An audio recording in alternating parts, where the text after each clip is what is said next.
Hello and thank you for allowing this moment for yourself. You can let go of all focus now. Just allow your attention to soften as my voice gently carries you to a place of rest, a place where we find the story of a punishment so vast it sought to erase memory itself. A story that begins as all grand and terrible stories do, not with a bang but with a whisper. Before we drift too far, if you feel a connection to this place, you're welcome to leave a quiet like or subscribe. Think of it not as a task, but as leaving a soft footprint in the sand before you continue your journey inward. Your peaceful presence here is and always will be more than enough. And if you feel so inclined, you can leave a comment with your city and the time of night you're listening. It's a nice way to feel the quiet company of others all settling into the same gentle darkness around the world. And so find that gentle darkness in your room, perhaps with a soft blanket pulled a little closer as we begin our slow drift into tonight's tale. The first thing you notice is the sound. It's a low, constant hum, a tapestry woven from a million threads. The rumble of cartwheels on stone, the distant clang of a blacksmith's hammer, the sing-song calls of a noodle vendor, the murmur of 1,000 conversations, and beneath it all the gentle lapping of water in the canals that snake through the city like jade ribbons. You've arrived. This is the capital of the world, or at least the center of its known universe. You are standing on a wide, bustling avenue, a river of people flowing around you. The air is thick with the smells of roasted nuts, fragrant spices, and the damp, earthy scent of the packed dirt road. Looking up, you see a skyline unlike any other. Graceful swooping roofs with glazed emerald green tiles seem to float above the low slung buildings, their corners turned up to the sky as if in prayer. This city is a masterpiece of design. It's a perfect nested square, a series of boxes within boxes. You are in the outer city, the domain of merchants, craftsmen, and commoners. Further in behind another set of towering walls is the inner city for nobles and high-ranking officials. And at the very heart of it all, a city within the city, is the silent, sprawling complex of the Imperial Palace, the Forbidden City. Its walls are a deep, intimidating purple, and you can just glimpse the golden roofs within, shimmering in the hazy sunlight like a dragon's scales. A procession of guards, their armor gleaming, marches past with rhythmic purpose. The river of people parts for them seamlessly, and the noise of the street dips for a moment, conversation swallowed. As the guards pass, the chatter resumes, but it feels different. A little quieter, a little more cautious. This is the second thing you notice about this magnificent city. The silence that lurks just beneath the noise. It's a city of whispers. People talk, of course, they laugh and haggle and gossip. But you see them just for a flicker of an instant glance over their shoulders. You see a tea house patron leaning close to a friend, their voice dropping to a conspiratorial murmur. You see a mother quickly shush a child who asks aloud a question about the passing guards. There is a tension here, a tightly wound spring hidden beneath the silk robes and smiling faces. The Emperor's power is not just in the soldiers who patrol these streets, but in the ears that might be listening in every tavern, in every market stall. The city is beautiful, but it is a caged beauty. Its citizens understand the rules of the cage implicitly. Work hard, keep your head down, and never ever speak ill of the man who sits on the dragon throne. You drift through the crowds, an unseen observer. You pass large bronze cauldrons filled with water standing outside a silk merchant's shop, and then another one outside a grand-looking restaurant. These aren't for decoration. They are a city-wide fire suppression system, a simple but effective measure in a world made mostly of wood and paper. It's a curious detail, a sign of a highly organized society, a government that cares about the practical safety of its capital. Yet this forethought feels at odds with the undercurrent of political peril that charges the air. They can protect you from a fire, but it is unclear who protects you from a careless word. You wander into a quieter side street away from the main thoroughfare. Here you see scholars in long, elegant robes, their faces serene, debating points of philosophy. You see children practicing calligraphy in a dusty courtyard, their small hands struggling to control the ink-laden brush. It is a world of profound culture and ancient wisdom. And yet this is the very world that produced the unwritten law, the one that is only ever whispered about. The punishment that doesn't just end a life but seeks to unravel the very fabric of a person's existence, erasing them from the family tree, from the record books, from memory itself. Historians to this day still debate the true population of this sprawling metropolis. Tax records give one number, military logs another. But it is impossible to count the ghosts. It is impossible to count the families that were until a single decree turned them into a void of blank space in the city's census. As dusk begins to fall, lanterns are lit, casting a warm flickering glow on the faces of the people hurrying home. The great bell tower in the distance sounds its deep resonant toll, signaling the closing of the city gates. The hum of the day begins to fade, replaced by a softer, more intimate collection of sounds. But the feeling of being watched, of being listened to, doesn't fade with the light. If anything, it deepens in the shadows. You find yourself looking as everyone else seems to be towards the purple walls of the Forbidden City. The source of all prosperity, all fear. Somewhere inside that silent fortress, a story is about to be set in motion by the stroke of a brush's Tory that will test the limits of courage and the depths of cruelty. The night air grows cooler and you drift away from the emptying streets, drawn, as if by a magnetic pull, towards the districts of power just outside the Imperial city walls. The houses here are larger, set back from the road behind high grey walls topped with elegant tiles. You don't see the homes themselves, only the ornate gates, each guarded by a pair of stone lions, their faces frozen in silent stylized roars. This is where the men who run the empire live. Ministers, generals and scholars. You pass through one of these gates, a silent ghost, and find yourself in a serene, meticulously designed courtyard. A small clear stream gurgles over smooth stones, feeding a pond where lazy carp swim beneath lily pads. A crooked old plum tree, its branches black and jagged against the moonlight, stands in quiet contemplation. It is a world of perfect man-made nature. The air smells of damp earth and night-blooming jasmine. From the main house you can see the soft glow of candlelight through paper screen windows. Inside you find him. Let's call him Scholar Way. He is an old man, but his back is straight, his face a web of fine lines etched by decades of thought and worry. He sits at a large dark wood desk, a single brush in his hand poised over a long scroll of rice paper. He is not writing. He is simply looking at the blank space before him, his brow furrowed. He wears a simple but elegant robe of dark silk, the uniform of a high-ranking official, but it is the faint dark smudges of ink on his cuffs that tell his true story. This is a man who lives by the written word. His life, like that of every official in this empire, has been a long and arduous climb. It began as a young boy memorizing thousands of lines of classical poetry and Confucian philosophy.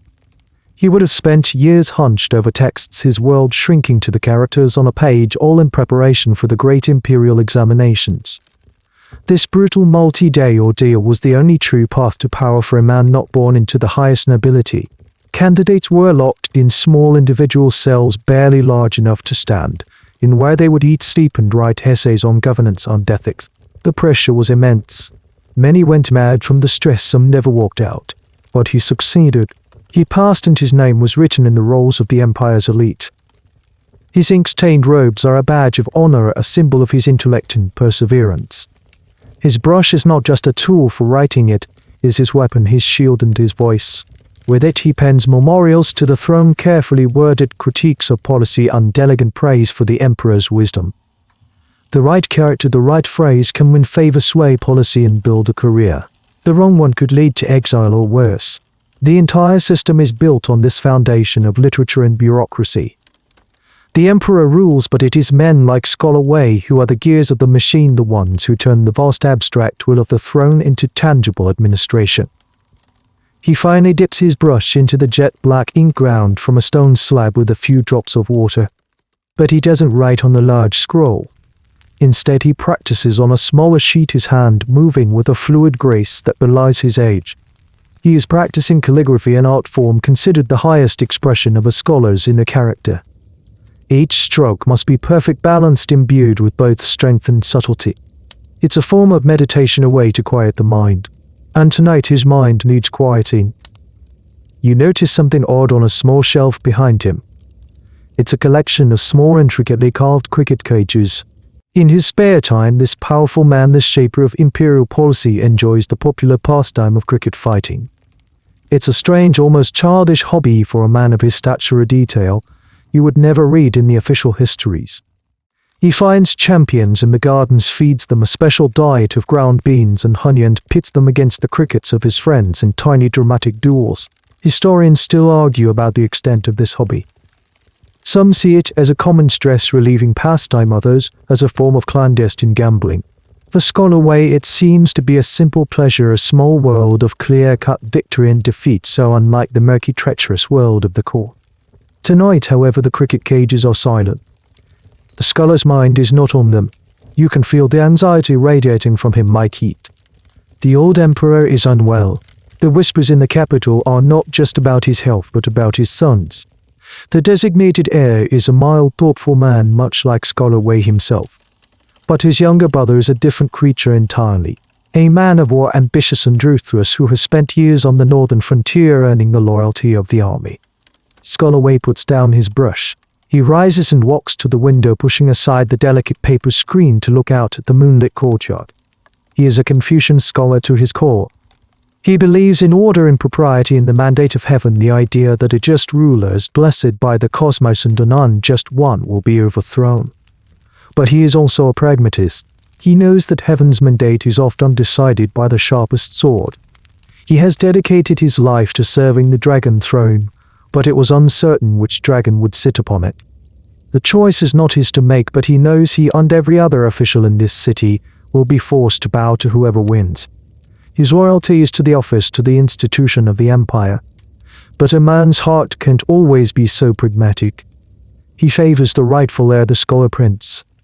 And in this city of whispers, even an unspoken preference is a dangerous thing to possess. He sighs a small, weary sound, and the moonlight catches the silver in his hair. The ink on his desk is still wet. The blank scroll is still waiting. From the quiet contemplation of the scholar's home, you feel a pull towards the heart of the city, to the very center of the nested boxes. You drift through the imposing gates of the Imperial city, past barracks and administrative offices, until you stand before another, even more formidable barrier. A wide moat, its dark water reflecting the starry sky, and beyond it, the deep crimson walls of the Forbidden City. This is the ultimate sanctum. No one enters without express permission. To even approach without cause is a death sentence. But you are a whisper on the wind, and you pass over the water and through the wall into the silent, sprawling world within. The scale of it is breathtaking. You are in a vast dome-paved courtyard, so large it feels like a small desert. In the distance, rising on a triple-tiered marble terrace, is the Hall of Supreme Harmony, the grandest building in the empire. Its enormous golden roof, supported by thick vermilion pillars, seems to press down on the very earth with the weight of its importance. This is where the most sacred ceremonies take place, where the emperor addresses his court from the dragon throne. But tonight it is silent, a hollow giant sleeping under the moon. You are not drawn to the great hall, but to a smaller, more intimate complex of buildings deeper within the palace grounds. You pass through moon gates and along covered walkways that zigzag over ponds filled with glowing white lotus flowers. The air is still and heavy. The only sound is the chirping of insects and the soft footfalls of eunuch patrols, their lanterns casting long dancing shadows. These eunuchs are the lifeblood of the palace. They are the servants, the spies, the messengers, the guards of the imperial harem. They have given up their ability to have a family to serve the emperor's family, a sacrifice that grants them a unique and often dangerous proximity to power. You find yourself outside the Palace of Heavenly Purity, the emperor's personal residence. Two bronze cranes, symbols of longevity, stand eternal guard at the entrance. Inside, the air is thick with the smell of herbal medicine and incense. You drift through a series of silk screens, each embroidered with intricate dragons and phoenixes, until you are in the Imperial bedchamber. And there he is, the Son of Heaven, the Lord of 10,000 years. He is lying in a vast bed carved from a single piece of precious wood, surrounded by hanging yellow silk curtains, the color reserved only for him. He is just a man, an old frail man, whose breath a shallow rasp in the immense silence of the room. This is the source of all the tension in the capital, the epicenter of the coming earthquake. The dragon is fading. His power, however, is not just in his physical body. It's an aura, a palpable force that fills the room and radiates out through the city, through the entire empire. You feel the sheer, crushing weight of his authority. Every person you have seen tonight, the guards, the merchants, the scholars, even a man as powerful as Wei, exists in relation to this one single person. Their lives, their fortunes, their very existence are subject to his whim. He is the law. If he says a man is innocent, he is innocent. even if he holds a bloody knife. If he says a man is guilty, he is guilty even if he has never committed a crime.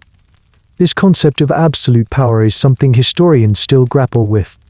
It is debated whether the emperor was truly a godlike or if he was a prisoner of his own court or only figurehead managed by his ministers and eunuchs. The truth is always as likely somewhere in the middle. But for the man in the beard, the power is real. He has sent armies to war with a wave of his hand. He has ordered canals dug and cities built with a single sentence, and he has condemned men to death with a flick of his wrist. You notice a peculiar detail. On a small table next to his bed, amongst the bowls of medicine and jade trinkets, sits a small simple-looking box, made of plain unadorned wood. It contains the Imperial seal. It is not a grand jewel-encrusted object, but a modest piece of carved jade. Yet this small object is in many ways more powerful than the Emperor himself. An edict without the stamp of this seal is just a piece of paper. An edict with it is the undeniable will of heaven. Possession of the seal is possession of the empire. And it is this object that the Emperor's sons now covet more than anything in the world. As you watch, the Emperor stirs. A team of physicians and high-ranking eunuchs rushes to his side, their movements practiced and silent. They offer him water, adjust his pillows. He weakly pushes them away, his eyes fluttering open. His gaze is unfocused, clouded by illness and age, but for a moment it seems to clear. He looks past the anxious faces surrounding him, past the silk hangings and golden dragons, as if he is staring directly at the city beyond his walls. It is the gaze of a man who owns everything he sees. A gaze of immense possession, immense authority. The dragon's gaze. In that look you understand the terrifying reality of this world. There is no constitution, no senate, no court of appeal. There is only the will of this one man lying in this one bed. His favor is a gentle sun that allows things to grow. His displeasure is a shadow that can swallow a family, a clan, a whole lineage, leaving nothing behind.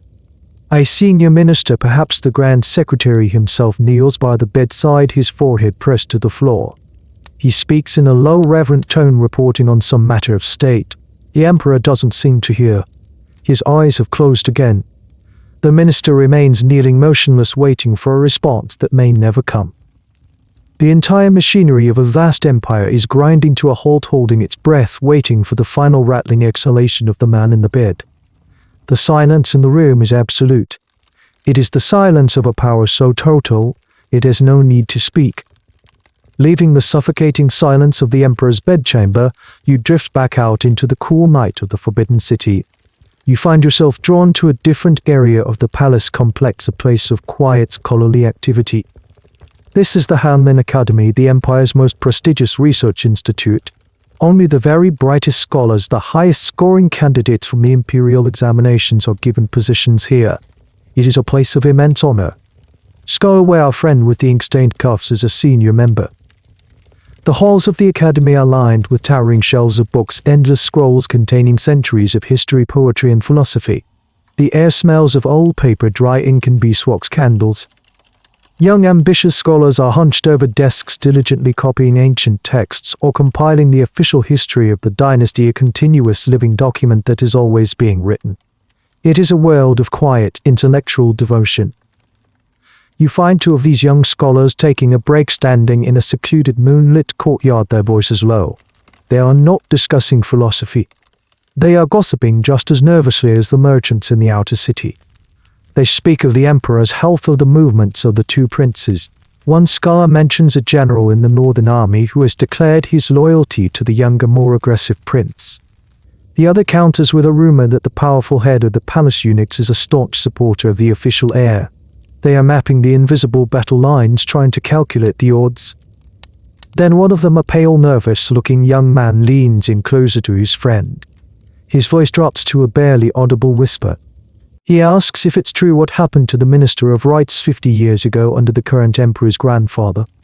The other scholar's face goes blank. He gives a slight, almost imperceptible shake of his head, a clear warning. He looks around the empty courtyard, his eyes darting into the shadows. He hisses a warning not to speak of such things. Some words, he says, have the power to summon ghosts. The thing they dare not speak of is the law. The one that has no formal written name in the great legal codes of the dynasty. It's not taught in law schools or debated by philosophers. It exists in the realm of precedent and threat, a story told to frighten new officials into obedience. You, the unseen listener, can feel the shape of it in their silence. It is the punishment of Zhu Yongzhe, IUZU, the 9 for immediate extermination S. The Minister of Rights crime 50 years ago was a simple one. He had passionately argued against the emperor's desire to grant a posthumous title to his favorite concubine, citing ancient rituals and propriety. It was a matter of court etiquette, a detail that seems absurdly trivial. But in his zealousness, he had accused the emperor of placing personal affection above sacred tradition. He had in essence questioned the emperor's character. For this he was executed. But it did not end there. The emperor in a cold fury invoked the unspoken law, and so the Imperial Guard was dispatched. They went to the minister's home and executed his wife and his sons. They went to his parents' village and executed his mother and father. They went to the homes of his brothers and sisters and executed them along with their spouses and their children. This was the core of it, the 3 immediate clans. The paternal clan, the maternal clan, and the wife's clan. But the 9 was not just a poetic number.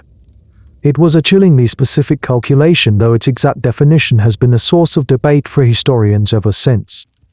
The most widely accepted interpretation creates a terrifying web of condemnation. You can almost see the clerks drawing the lines on a family tree, first the person himself, then for generations up and for generations down. The condemned desk's great-great-grandparents, their grandparents and their parents. Then the condemned desk's children, grandchildren, great-grandchildren and great-great-grandchildren. The line of ancestry and descent completely severed. But it didn't stop there. It radiated outward. The condemned desk's paternal uncles and their families. Their paternal aunts and their families. Their maternal uncles and aunts. Their sisters and their children. Their daughters' husbands. Every person connected by blood or marriage, no matter how distant, was swept into the net. The young scholar who hushed his friend knows this. He knows that the minister's second cousin, a simple farmer who had perhaps met the minister only once at a wedding, was dragged from his field and put to the sword. He knows that the minister's infant grandson, a child who could not yet speak, was also killed. The law made no distinction for age, gender, or guilt. The only crime was to share a drop of blood with the condemned. You see a strange morbid artifact on a nearby table, a UYI scepter, a sort of S-shaped ceremonial object meant to symbolize good fortune. This one, however, is made of iron. It's a so-called iron UYI tool that, according to some obscure texts, was used by executioners to perform the grim task on infants, considered a less bloody method than a blade. Whether this was common practice or a sensationalized rumor is impossible to know, but the thought of it hangs in the air between the two scholars. The true purpose of this punishment wasn't just justice or revenge. It was a form of political and biological terrorism. It was designed to do two things. First, to create a fear so profound that no one would ever dare to commit the ultimate crime, treason or direct defiance of the emperor. Second, it was meant to completely and utterly annihilate a person's legacy. In a culture centered on ancestor worship, where a person's immortality was guaranteed by the reverence of their descendants, this punishment was the ultimate damnation. It didn't just kill you, it killed your past and your future. It turned your entire lineage into a ghost. The 2 young scholars stand in silence for a long moment. The one who had been so nervous now looks physically ill. He understands now. The game they are playing, the game of guessing which prince will rule, is not a game at all. For men like them, for men like Scholar Wei, a wrong step or misplaced loyalty won't just cost them their own lives. It could cost them everyone they have ever loved. The unspoken law is the emperor's final checkmate. It is the trump card that can erase the entire board. The scholar who had issued the warning puts a comforting hand on his friend's shoulder. He says softly that they should go back to their work. The histories of the past are safer than the politics of the present. The days that follow are thick with a strange stagnant energy. The city holds its breath. The price of rice in the market fluctuates wildly, a barometer of the capital's anxiety. Rumors fly like autumn leaves in the wind. The emperor is dead. No, the emperor has recovered and was seen walking in the gardens. The elder prince has secured the loyalty of the Imperial Guard. No, the younger prince's army is a day's march from the city gates. The whispers are frantic, contradictory, and fueled by a profound lack of information. The walls of the Forbidden City are not just brick and stone, they are a barrier to the truth. You drift back to the home of Scholar Wei. He continues his daily routine with a practiced, almost rigid calm. He wakes, he tends to his small garden, he practices his calligraphy, he reads the ancient poets. He is trying to impose order on his own small world while the larger world outside threatens to descend into chaos. His wife, a quiet, dignified woman, moves through the house with a silent grace, but you can see the tension in her shoulders, the worry in her eyes as she watches her husband. Their children grown and with families of their own living in the city visit more frequently, their conversations full of a forced cheerfulness that fools no one. They are all watching him and he is watching the sky, waiting for the storm to break. One afternoon a subtle but significant change occurs. The guards at the city gates are doubled. They are no longer the familiar palace guard but hard-faced soldiers from a different garrison, their armor dusty from the road. Their allegiance is unclear and their presence makes everyone more nervous. That evening the great bell tower which normally signals the closing of the gates remains silent. The gates are not being closed. They are being sealed. No one is to enter or leave the capital. The city has officially become a cage. Then one quiet moonless night it happens. You are drawn again to the heart of the Forbidden City, to the Palace of Heavenly Purity. The silence within is different now. It is no longer the heavy silence of waiting but the hollow empty silence of an ending. The physicians are gone. The ministers are gone. Only the highest-ranking eunuchs remain standing like statues in the outer chambers. You drift into the Imperial bedchamber. The room is cold. The silk curtains around the great bed are drawn closed. A single stick of incense burns on a small table, its thin ribbon of smoke rising straight up into the still air. The Son of Heaven, the Lord of 10,000 years, has exhausted his mandate. The Emperor's final breath has left his body, but the moment of its passing is a state secret of the highest order. His death is not yet a fact, it is a political weapon waiting to be deployed. The head eunuch, a man with a face as smooth and unreadable as a river stone, stands beside the bed. He holds the small plain wooden box containing the Imperial seal. At this moment this eunuch is the most powerful man in the empire. His next action will determine the course of history. It was unclear if he would follow tradition and summon the Grand Council to announce the death and oversee the succession of the rightful heir, the elder prince, or if he would listen to the promises of the ambitious younger prince. This is a moment that academics have endlessly debated. How often did the eunuchs, the internal court, manipulate a succession? The official history is always written by the victors would claim a smooth and righteous transition. But the truth was often a frantic behind-the-scenes scramble for power in the hours immediately following an emperor's death. The palace was a closed system, a rumor mill, and the first person to act decisively often won. You see the head eunuch's internal struggle. He had been loyal to the old emperor and by extension to his chosen heir, but he is also a survivor. He knows the younger prince has a powerful army just outside the city, while the elder prince has only the questionable loyalty of the palace guard and the support of scholars like Wei. Supporting the rightful heir is the moral choice. Supporting the man with the bigger army is the pragmatic one. Suddenly a junior eunuch crushes in, his face pale with panic. He whispers frantically into the head eunuch's ear. You can't hear the words, but you understand their meaning. The younger prince has not waited for a summons. His forces have breached the outer gates. He is not marching on the capital. He is already in it. The decision has just been made for him. The head eunuch's face sets like stone. The moment of hesitation is over. Survival is now the only consideration. He clutches the box containing the seal, his knuckles white. He turns and gives a series of quiet, rapid commands to his subordinates. They scatter, not to summon the Grand Council, but to secure the palace to welcome their new master. The rightful heir, who is likely sleeping in his own residence elsewhere in the Forbidden City, is now no longer the heir. He is a rival, an obstacle to be removed. You feel a profound shift in the energy of the city. The tightly wound spring has snapped. The storm has broken. The death of the emperor has not brought closure but chaos. As you leave the palace you hear the distant sounds of shouting, the clang of steel on steel. Small localized skirmishes are breaking out as different military units loyal to different factions clash in the dark streets. The city is beginning to bleed. The fragile peace maintained for decades under the dragon's gaze has shattered with the old emperor's final breath. And for Scholarway and for everyone, the most dangerous time has just begun. The dawn that follows the emperor's death is a bruised, sickly purple. A cold wind sweeps through the alleys of the capital, carrying with it the stench of fear and the distant metallic tang of conflict. The calculated chaos of the preceding night gives way to the stark reality of the new day.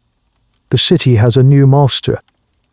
You see him as he makes his grand entrance into the Forbidden City, not through a side gate in the dead of night, but through the main central meridian gate, a path traditionally reserved for the emperor alone. This is Prince Tao the Younger, Prince the Usurper. He sits atop a magnificent black warhorse, its breath plumbing in the chill morning air.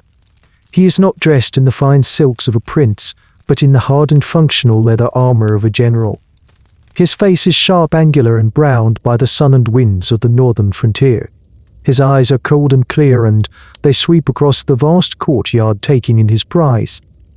Behind him march his soldiers, a river of black steel and silent purpose. These are not the polished ceremonial guards of the capital. They are veterans, their faces scarred, their movements economical and deadly. They move with a quiet efficiency, securing every key intersection, every watcher, or their discipline a stark contrast to the rising panic in the city. The people of the capital, peering from behind shuttered windows, look at these soldiers and see a different kind of authority. It is not the distant, almost abstract power of the old emperor. This is the power of the sword, immediate and undeniable. Prince Tao dismounts, handing the reins to a subordinate without a word. He walks up the marble ramp to the Hall of Supreme Harmony, his iron-shod boots echoing in the unnerving silence. The high-ranking eunuchs, led by the one who held the seal, are already there, prostrated on the ground, their foreheads touching the cold stone. Prince Tao doesn't even glance at them. He is looking at the dragon throne, the magnificent chair of carved wooden gold lacquer that sits at the top of the dais. This is the moment of truth. By all rights of succession, this throne belongs to his elder brother. In a society built on the bedrock of Confucian propriety and respect for one's elders, this act is a profound violation. Prince Tao is not just seizing power, he is spitting in the face of tradition. Historians sympathetic to him would later write that he was reluctantly answering the call of the people, and the army, who feared his brother's weakness, would lead the dynasty to ruin. His detractors would simply call him a tyrant and a traitor. The reality is that he saw a vacuum of power and had the ruthlessness to fill it. You drift to another part of the Forbidden City and find his elder brother, the now former heir. He is under house arrest in his own elegant palace. The guards at his door are no longer his own, they are Prince Tao's men. He sits dressed in his fine silk robes, looking utterly lost. He is a man of books, of poetry, of gentle philosophical debate. He was trained to rule a stable, prosperous empire, not to fight for a throne in a bloody coup. He holds a brush, but his hand trembles too much to write. He is a symbol of the old way that has just been proven fatally inadequate. His story is already over, though he may not be aware of it yet. Back in the great courtyard, Prince Tao makes his first move as the de facto ruler. He doesn't make a speech. He doesn't seek the acclamation of the court. He issues a single quiet command to one of his generals. The general nods and marches off with a detachment of soldiers. Their destination is the Hanlin Academy, the home of the Empire's greatest scholars. This is a calculated and brilliant move. Tao knows his claim to the throne is weak. He has the army, but he lacks legitimacy. He needs the scholars. He needs the men who write the histories, the men who are the living embodiment of the bureaucracy and the Confucian ideals he has just trampled. If he can force them to endorse him to legitimize his usurpation, he can quell much of the dissent before it even begins. He is not just conquering the city, he is conquering the narrative. You notice a small, strange detail. Tucked into the hilt of Prince Tao's sword is a worn, faded horsetail tassel. It's not ceremonial, it's a practical charm, a piece of battlefield superstition from the northern steppes believed to ward off evil spirits. It's a relic from the folk traditions of the soldiers. He commands a world away from the high-minded philosophy of the capital's elite. This small tassel is a symbol of the new power that has arrived. It is a power that does not care for classical poetry or ancient rituals. It is a power born of cold, hard experience on the frontiers of the empire, a power that believes in steel loyalty and the grim realities of survival. The cold wind of change you felt in Scholar Weiss Garden is now a gale. It is sweeping through the halls of power, extinguishing the flickering candles of the old regime one by one. The usurper prince has arrived, and he will demand that everyone bend the knee or be broken. The city is a prisoner of the new dawn. The soldiers of the usurper prince are a silent, occupying force. There are no riots, no grand battles in the streets. The takeover is less of an explosion and more of a quiet, suffocating squeeze. Key officials of the old regime, those known to be loyal to the elder prince, are rounded up in the dead of night. They disappear from their homes without a sound, their families left to a terrifying, uncertain silence. The air is thick with what is not being said. Every citizen, from the highest noble to the humblest streets sweeper, knows that a new and dangerous chapter has begun. You find yourself drawn back once more to the home of Scholar Wei. The house is unnerving room still. The servants move on tiptoe, their faces pale and drawn. Weiss' wife sits in the main hall, her hands clasped tightly in her lap, staring at nothing. Wei himself is in his study, but he is not writing. He is not tending to his crickets or reading poetry. He is dressed in his finest official robes, the heavy dark silk embroidered with the silver pheasant, the symbol of his high rank. He is simply sitting in his chair, his back ramrod straight, waiting. He knows it will come. He was a close friend and advisor to the old emperor and a known supporter of the rightful heir. In the cold calculus of the new regime, he is not an asset to be won over. He is a liability to be dealt with. He is a pillar of the old world, and the usurper prince has brought a battering ram. As dusk settles over the city, casting long, menacing shadows across the courtyard, it arrives. Not with the crash of a door being broken down, but with a firm, polite knock. One of the household servants, his face ashen, shuffles into the study and announces that there are soldiers from the palace. Wei nods slowly, a flicker of something, not fear, but a kind of weary resignation in his eyes. He stands, adjusts his robes, and walks out to the main courtyard, the one with the crooked plum tree and the carp pond. His family gathers behind him, a small, terrified huddle. Standing by the gate are a dozen of Prince Tao's soldiers, their faces impassive, their black armor seeming to drink the last of the fading light. With them is a palace eunuch holding a rolled-up scroll with a yellow silk ribbon. The eunuch, a man Wei has seen 100 times in the halls of the palace, refuses to meet his eyes. The eunuch unrolls the scroll and reads in a high, monotonous voice.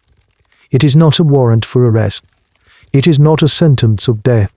It is a summons. The eunuch proclaims the order of the regent, a temporary title for Prince Tao that thinly veiled his absolute power.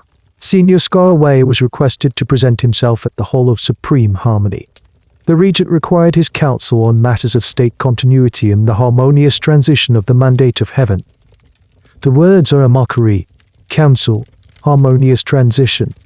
It is the language of legitimacy, a silk glove pulled over an iron fist. Wei knows exactly what this is. This is not a request for advice. This is a command performance. He is being summoned to legitimize the man who has usurped the throne. His wife makes a small choked sound and his son takes a step forward, a look of desperate protest on his face. Wei raises a hand, a small calming gesture. He turns to his family and for a moment the mask of the stoic Confucian official falls away. You see the face of a husband and a father. He gives his wife a long look, a whole conversation passing between them in a single silent glance. He places a hand on his son's shoulder and tells him to look after his mother and that all will be well. The lie is so thin it is transparent, but it is the only comfort he can offer. Wei turns back to the soldiers. He says with a steady voice that he will obey the summons. The walk to the Forbidden City is the longest of his life. You drift along with him, a silent companion on his grim journey. He walks through the familiar streets of his neighborhood, past the homes of other officials he has known for decades. Some of those homes are now dark and silent, their occupants already gone. The city around him is quiet, but it is the quiet of a frightened animal holding its breath. As they pass a small neighborhood temple, you notice an old woman burning joss paper or spirit money in a brazier. This is a common ritual to send money and comfort to ancestors in the afterlife. But tonight it feels different. Her movements are hurried, furtive. It's a small act of spiritual defiance, a prayer for the souls of the dead and the endangered souls of the living. Whether this practice actually soothed the spirits is unknown. but it undoubtedly soothed the anxieties of the living in a world of such uncertainty. They reach the gates of the Forbidden City. The red walls loom over them, looking black in the darkness. Wei is led through the maze of courtyards and halls, his solitary footsteps echoing in the vast empty spaces. He has walked this path hundreds of times on his way to attend court or consult with the Emperor. But tonight every step feels heavy final. He is walking towards the dragon throne, but the man sitting in his shadow is not his rightful ruler. He is walking not to offer counsel, but to have his soul demanded of him. He is a man walking to his own trial, and the only crime he is guilty of is loyalty. The midnight summons is not an invitation, it's the drawing of a line in the sand. And Scholar Wei is about to be forced to choose which side he stands on. You arrive with Scholar Wei at the Hall of Supreme Harmony. The vast empty courtyard before it is lit by hundreds of torches, their flames dancing and sputtering in the night breeze, casting flickering monstrous shadows against the marble terraces. The air is filled with the smell of pine-resonant smoke. Ranks of Prince Tao's soldiers stand like statues, a forest of silent spearmen creating a corridor leading to the great hall's entrance. The scene is designed for one purpose: intimidation. Wei walks the long path alone, his footsteps the only sound in the immense space. He ascends the marble stairs, each step taking him further from his world of quiet gardens and scholarly debate and deeper into the raw naked heart of power. Inside, the great hall is cavernous and dim. The thick red pillars, each wrapped with a golden dragon, rise up into the darkness like ancient trees. The only light comes from a few massive candles placed around the dais at the far end of the room. And they're seated not on the dragon throne itself, but on a smaller chair placed just beside and slightly in front of it is Prince Tao. The symbolism is potent. He is not yet officially the emperor, but he is in command of the throne's power. It's a temporary arrangement, a fiction that everyone in the room is required to believe. Standing in the shadows around the dais are a few other figures. Tao's most trusted generals, their hands resting on the hilts of their swords, and a small group of other senior officials. Wei recognizes them. They are the pragmatists, the survivors, the ones who work quick to read the wind and bend with it. Their faces are pale and unreadable in the candlelight. They are the first branches of the new government, and they are here to witness Wei's submission. Wei walks to the center of the hall, stops at the prescribed distance, and performs the full formal kowtow. He kneels, then bows his head to the floor. It is the obeisance due to a ruler. But as he does it, you can feel the stiffness in his back, the immense effort it takes to make his body perform this act of loyalty to a man he believes is a traitor. He rises and stands, his eyes downcast. Prince Tao's voice cuts through the silence. It is not loud, but it is sharp, hard-edged, a voice used to commanding soldiers over the din of battle. He tells Senior Scholar Wei that he has summoned him for a task of vital importance. A eunuch steps forward and places a low table before Wei. On the table he unrolls a long scroll of luminous yellow Imperial silk. He places an inkstone, an inkstick, and a brand new brush beside it. Tao continues, his voice devoid of any emotion. He states that the mandate of heaven has shifted. His celestial father has departed. His elder brother, a man of letters and not of state, has retired for a life of quiet contemplation, recognizing his own temperament was unsuited for these troubled times. The ministers of the court and the generals of the army, he claims, have petitioned him to take the throne to ensure the stability of the dynasty. Every word is a lie, a carefully constructed piece of propaganda. The retirement of his brother is a euphemism for imprisonment. The petition of the ministers was a demand made at sword point. Tao says, his eyes boring into Wei, that the people are anxious. They require reassurance. They need to see that the transition is proper, peaceful, and has the blessing of tradition. They need to see the first edict of the new era. He gestures to the blank scroll on the table. He tells Wei that he is the most respected scholar in the Hanman Academy. His calligraphy is famous throughout the land. His name is synonymous with integrity. He says Wei will write the edict. He will inform the Empire that Tao has reluctantly accepted the burden of the dragon throne. The weight of the demand settles in the vast silent hall. It is a moment of profound theatrical cruelty. Tao is not just asking Wei to surrender. He is asking him to be the author of his own humiliation. He is demanding that Wei use his life's work, his scholarship, his famous calligraphy, his reputation for integrity, as the tool to legitimize the very thing he despises. He wants Wei to personally write the lie that will be cemented into the official histories for all time. Wei stands motionless, his eyes fixed on the blank scroll. It is a scroll of Imperial yellow, the color of the Emperor, color that Tao has no right to use. The brush is new, its wolf hair tip pristine. The inkstone is of the finest quality. They have given him the most perfect tools to perform this most perfect act of submission. You can feel the conflict raging within him. It's a war between his core beliefs and his instinct for survival. Here's a confusion. He believes in loyalty, but to whom? To the rightful deposed heir? Or to the institution of the empire itself, which now requires stability above all else? He is also a grandfather, a husband, a patriarch.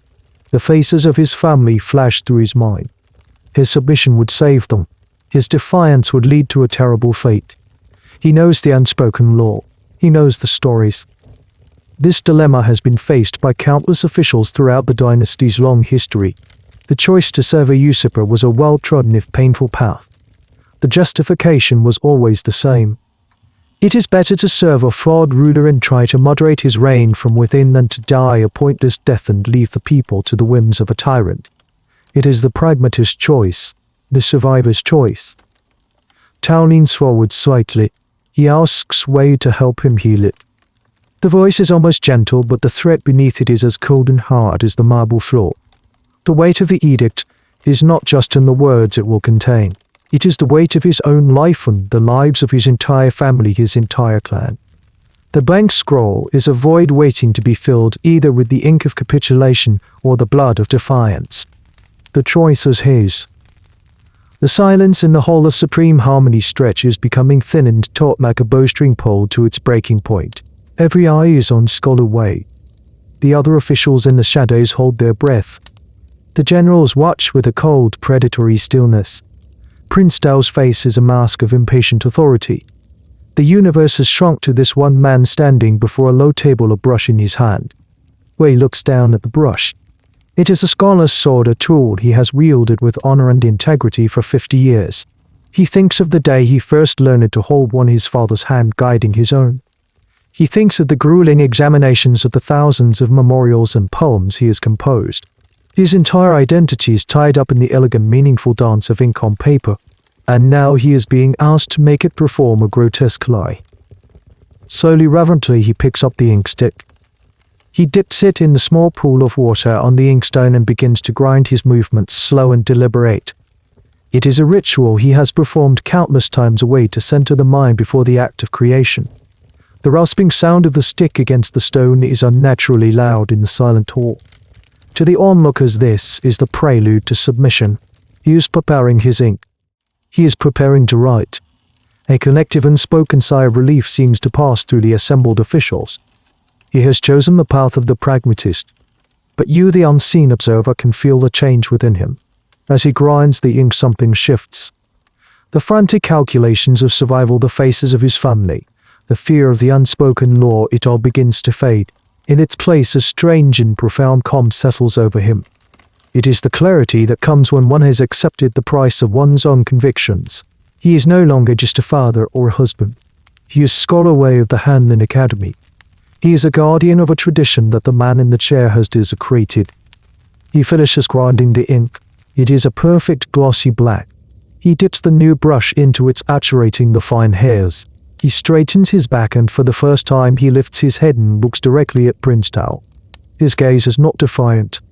It is not angry. It is filled with a kind of deep, sorrowful pity. He turns back to the Imperial yellow scroll. The moment is here. He will write the words that will seal his fate. He lifts the brush. His hand is rock steady. The room is so quiet you could hear a pin drop. Then the brush descends. But he does not write what was commanded. His hand moves with a speed and certainty that is breathtaking. He writes a single large character. Then another. And another. He is not writing an edict. He is writing a statement. When he is done, he throws the brush to the floor. It clatters on the marble, a sharp, shocking sound that breaks the spell. On the scroll, in bold, beautiful, and utterly damning calligraphy, are 8 characters.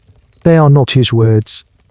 They are a quote from one of the sacred Confucian classics, a line that every official in the room knows by heart. He writes that the usurper of the state is a thief. A collective gasp sucks the air from the room. The other officials take an involuntary step back as if the scroll itself is on fire. They stare at the words, then at Wei. Their faces a mixture of horror and a strange hidden awe. He has done the unthinkable. He has used his artist scholarship, his entire being, to pass judgment on the new ruler to his face in his own throne room. For a long moment Prince Tao does not move. He simply stares at the scroll, his face unreadable. He looks at the elegant, perfectly formed characters.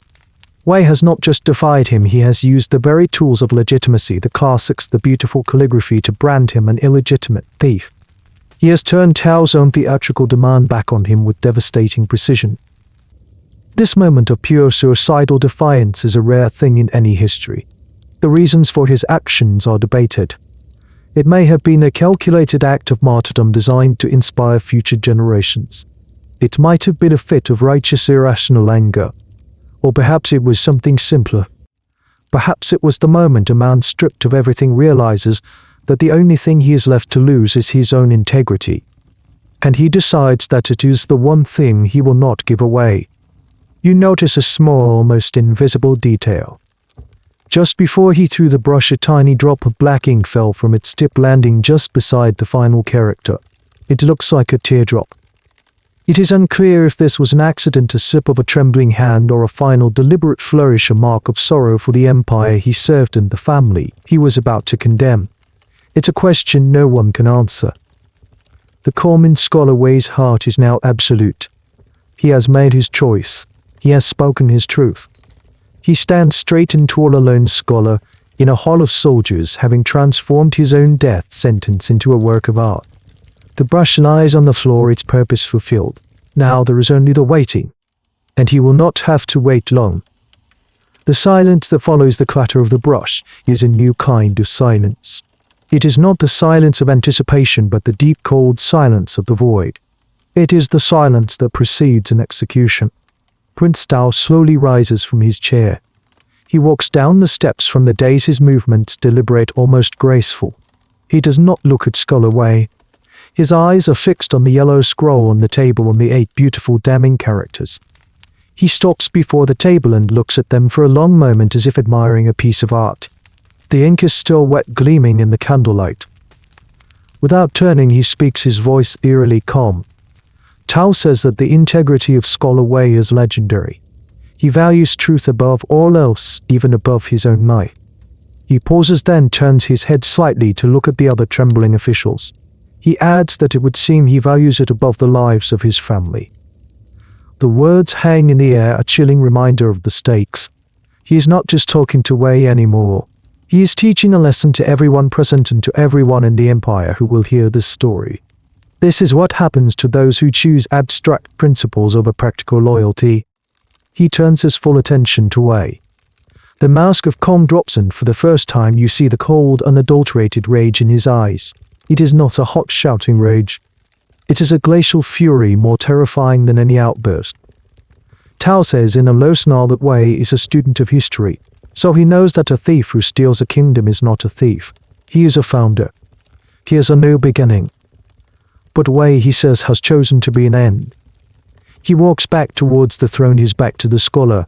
He does not need to look at him. Wei is no longer a person. He is an example. Tao stops and, without turning, utters the sentence. He does not shout it. He speaks it in a clear, level voice so that every single person in the hall can hear it perfectly. The words fall like ice chips onto the marble floor. He orders that the name of Wei be erased. He orders that the punishment of the 9 familial exterminations be carried out. The crimson sentence. The ultimate sanction. The unspoken law now spoken. The other officials flinch as if they have been physically struck. One of them, an old man who had known Wei for decades, makes a small involuntary noise, a choked gasp of horror. One of Tao's generals turns and gives him a look so cold, so full of menace, that the old official shrinks back into the shadows, his face ashen. The lesson is already being learned. Silence is survival. Scholar Wei does not react. He stands perfectly still, his face serene. He had known this was the price. He had accepted it when he lifted the brush. But knowing the price and seeing the payment demanded are two different things. You can feel beneath his stoic exterior the silent shattering impact of the words. He is not just condemned. His parents, his wife, his children, his grandchildren, his brothers, his sisters, his cousins, his in-laws, the entire sprawling, living, breathing organism of his family has just been sentenced to death. The reason for this punishment lies in the mind of the usurper prince. Tao's rage is not just about the personal insult. It is about the nature of Wei's crime.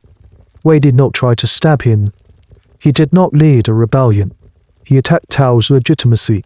He attacked the very foundation of his rule with a quote from the classics. It was a symbolic crime, an intellectual crime. And so it required a symbolic and intellectual punishment. The 9 extermination S is not just about killing people. It is about killing a name, a lineage. It is about taking a great and respected family and turning it into a void, a lesson in terror written across generations. Academics argue whether rulers who employed this punishment were truly sociopathic or if they were engaging in a kind of extreme cold-blooded political calculus. Looking at Tao's icy composure, it seems to be a chilling combination of both. 2 of the guards step forward. They seize Wei by the arms. He does not resist. As they lead him away, his eyes sweep across the hall one last time. He sees the fear on the faces of his former colleagues. He sees the cold indifference on the faces of the soldiers. He sees the magnificent dark hall, a place where he had served his empire faithfully for his entire life. As he is dragged out of the hole, you notice a small, strange detail that no one else sees.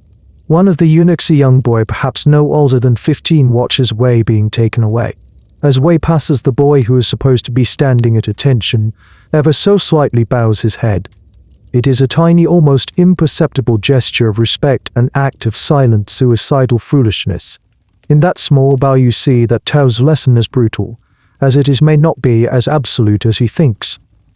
Fear can control bodies, but it cannot always control hearts. But that small gesture is a secret lost in the great terrible tide of events that has just been unleashed.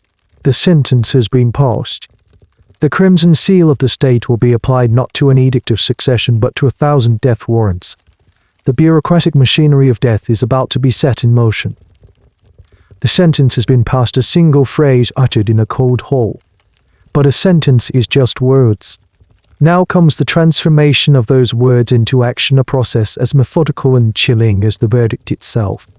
You leave the suffocating grandeur of the Forbidden City and drift into the quieter, more bureaucratic quarters of the Imperial administration to the Ministry of Justice. Here there is no rage, no drama. There is only the quiet scratching of brushes on paper and the soft rustle of scrolls. This is where the grim mathematics of the law are calculated.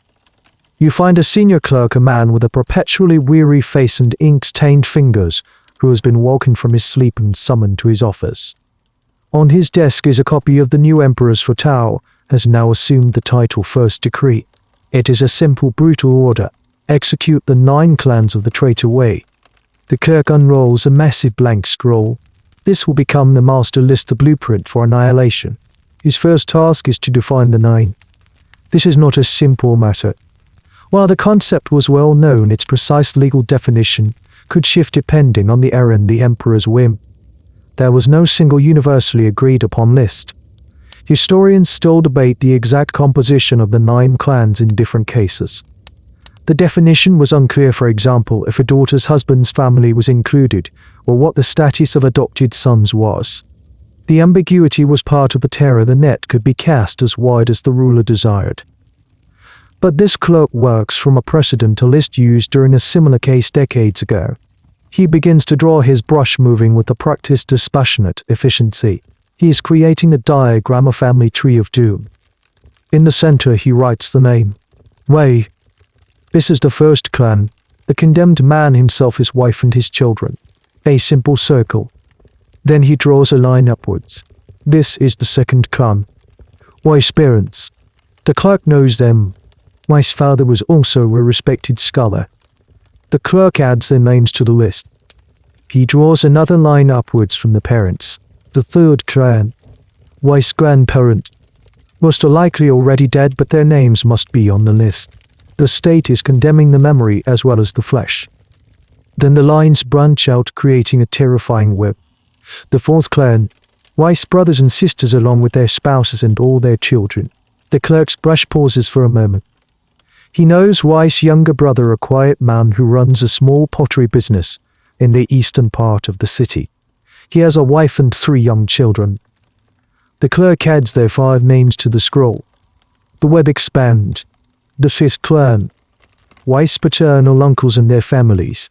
Their names and addresses must be retrieved from the census records. The sixth clan, Weiss' paternal aunts and their husbands and children. These women married into other families, spreading the branches of the tree across the city, across the province. Now that connection becomes a death sentence for their new families as well. The clerk dips his brush again. The seventh clan, Wei's mother's family.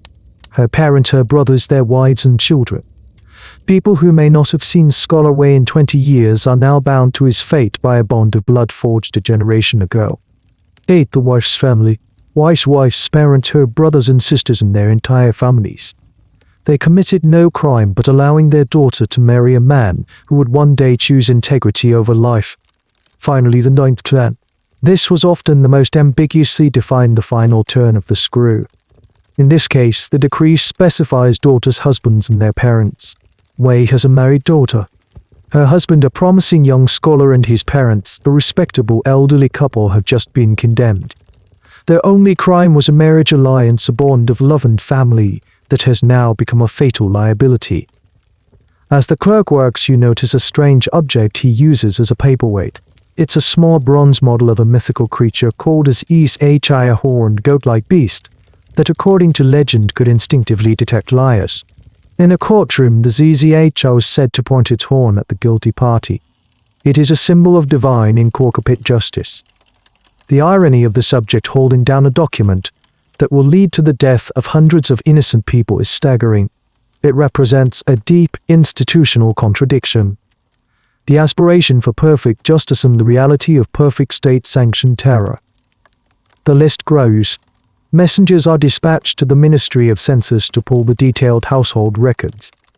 The scroll begins to fill with names, ages, and addresses.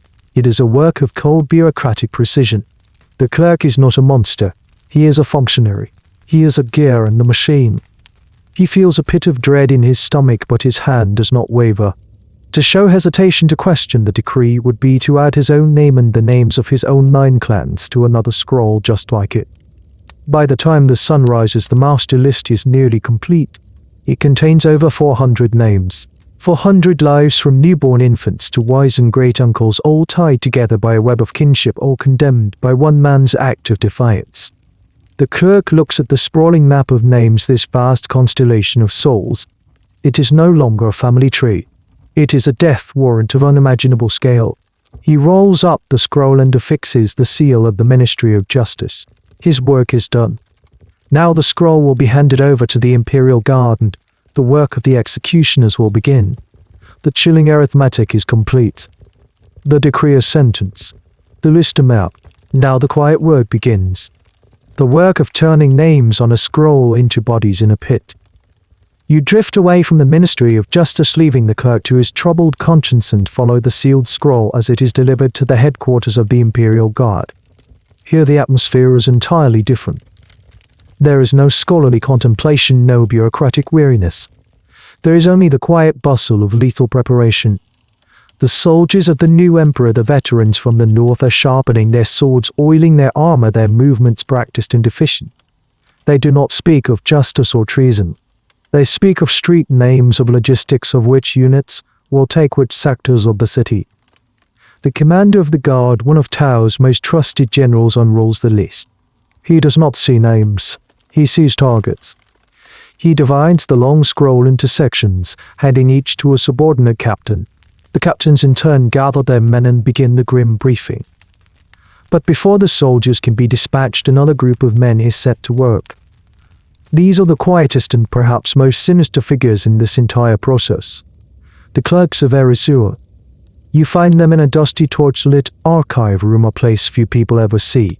They are not soldiers or executioners. They are scribes, record keepers, the men who maintain the memory of the state. And their task now is to begin the process of destroying a memory They work with a chilling methodical calmness. One clerk takes the master list of the condemned and begins cross-referencing it with the city's census records, immense heavy books filled with the details of every household. When he finds a match, he does not simply cross out the name. He takes a small sharp knife and carefully meticulously scrapes the names of the condemned family from the page. He lists the dried ink and the top layer of paper away, leaving a rough blank patch. The family of wife's brother, the potter, husband, wife, 3 children disappears from the official record of their neighborhood. They have ceased to exist bureaucratically even before the soldiers have left the barracks. Another clerk works on the records of the Han Academy. He finds the official roll members, a list of the most brilliant minds in the empire. He finds the name Wei. He scrapes it away. He goes to the records of the Imperial examinations for the year Wei passed, a document celebrating the greatest scholarly achievements. He scrapes away Wei's name. He is removing all evidence of a distinguished 50-year career, turning a lifetime of service into a blank space. A third clerk has the most abstract task of all. He is going through land deeds and property records. The beautiful house with the carp pond and the crooked plum tree is now listed as ownerless. It has been forfeited to the state. The small pottery shop run by Wei's brother is also now state property. The family's entire material existence is being dissolved on paper. This process is a key part of the punishment, and one that is often overlooked in favor of the more visceral horror of the executions. The state is not just killing its enemies, it is unpersoning them. It is asserting a power that is almost godlike. The power to say you were never here. In a society built on written records where a person's identity and status were intrinsically linked to their place in the official scrolls, this bureaucratic erasure was a profound form of violence. It was the first death, the death on paper. You notice a base tool on one of the clerk's desks.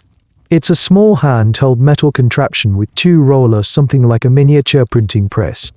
This device, a recent and obscure invention, was designed to apply a perfectly even layer of aerosol powder, a fine abrasive substance made from ground cuttlefish bone, to a document before scraping. The idea was that it would allow for a clean and less obvious removal of text. Historians debate whether such tools were ever widely used or if they were merely the pet project of some obsessive archivist. But its existence points to a chilling reality. There was a science to making people disappear from the written record. Thought and innovation were being applied to the art of historical annihilation. The clerks work in silence, their faces illuminated by the flickering torchlight. They are the quiet janitors of a totalitarian state, cleaning up the inconvenient mess of a man's life. They're ensuring that future historians who consult these archives will find no mention of Scholar Wei or his family. They will simply find a series of strange rough blank spots in the records, gaps in the narrative like missing teeth. As one of the clerks finishes scraping the family from the census, he blows away the fine dust of paper and ink.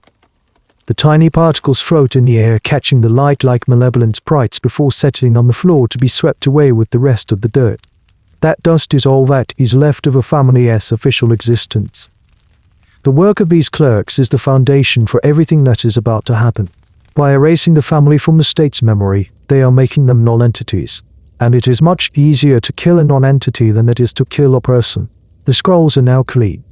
The state has withdrawn its recognition. The families are in the cold eyes of the bureaucracy already ghosts. Now it is time for the soldiers to make that spectral statistical reality. As the last of the names are scraped from the records, a cold grey dawn breaks over the capital. But this is not a morning of awakening. It is a morning of closing of sealing. The physical manifestation of the state's decree begins. You drift out from the dusty archives and into the streets of the city. The air is tense and unnaturally quiet. The usual morning bustle is gone. The street vendors have not set up their stalls. The gates of the courtyard houses remain shut. The city knows. The whispers of the previous night have solidified into a dreadful certainty. You see them first on the main thoroughfares. Squads of the Emperor's soldiers moving with grim purpose. They are not marching, they are building. They are erecting temporary wooden barriers cordoning off entire sections of the city. They move with brutal efficiency, their hammers echoing in the silence. The city is being carved up, dissected. You follow one squad as it turns into a smaller residential street, a quiet neighborhood of modest middle-class homes. This is where Scholar Weiss' married daughter lives with her husband and his parents. It is a pleasant street lined with willow trees, but today it is a street of dread. The soldiers block both ends of the lane. No one is allowed in or out. The residents peering through cracks in their gates see the soldiers and quickly retreat into the darkness of their homes. A neighborhood is being transformed into a prison. Then you see another group arrive. They are not soldiers. They are officials from the local magistrate's office carrying lists on dink brushes. They go to the gate of each house in the sealed-off lane. On one house they paint a large white circle. This is a house of the condemned. On the gates of the neighboring houses they paint a large black X. These are the houses of the witnesses. This practice is one of the most psychologically cruel aspects of the punishment. The neighbors are not being punished, but they are being made complicit. They are forbidden to leave their homes, forced to listen to what is about to happen next door. Their black X is a mark of their enforced witness, a sign that they are to see the price of defiance and remember it. It is unlessened aught through proximity and terror. You drift into the house marked with the white circle. Inside, the family is huddled together in the main room. Weiss' daughter, her young scholar husband, and his elderly parents. They know what the soldiers outside mean. They heard the rumors of Scholar Weiss' defiance, a story that has already passed into the realm of legend and horror. They had prayed it was just a rumor. Now they know it is true. The old woman is quietly weeping. The old man is staring at the floor, his face a mask of disbelief. Weiss' daughter is holding her husband's hand, her knuckles white. Their crime was not treason. Their crime was love, a marriage that connected them to a man of conviction. The sealing of neighborhoods was a brutally effective to love control. It prevented escape, but it also served as a powerful piece of public theater. The slow, deliberate process, the barriers, the painted marks allowed the terror to build, to seep into the surrounding community. Everyone in the adjacent streets, even if they cannot see, can feel the tightening net. They can hear the hammers, the shouted commands. They know that just one street over, a family is waiting for the end. As you linger in the condemned house, you notice a small, heartbreaking detail. On a table is a half-finished board of go, the black and white stones forming a complex, unfinished pattern. The young scholar and his father were likely in the middle of a game when the news arrived, a moment of peaceful intellectual communion that was shattered forever. The game will never be finished. This small mundane object is a silent testament to a life brutally interrupted. Whether such small domestic scenes were common in the final hours of the condemned is something the official histories, with their focus on grand politics, never recorded. But it's in these silent details that the true scope of the tragedy resides. Outside, the preparations are complete. The street is sealed. The house is marked. The neighbors are locked in their homes, their own silence a form of imprisonment. Now there is only waiting. The soldiers stand impassively at their barriers, their faces grim. The sun climbs higher in the sky, but on this street a deep shadow has fallen. The process is being repeated all over the city. A small lane where one of Wei's cousins, a tailor, live.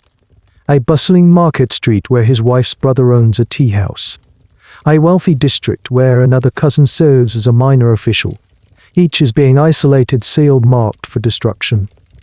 The city is being covered in a web of these sealed-off zones, pockets of state-sanctioned death. The silence emanating from these cordoned-off neighborhoods is a new sound in the city's symphony, a low, terrifying hum of absolute power. With the neighborhoods sealed and the targets isolated, the next phase of this monstrous operation begins.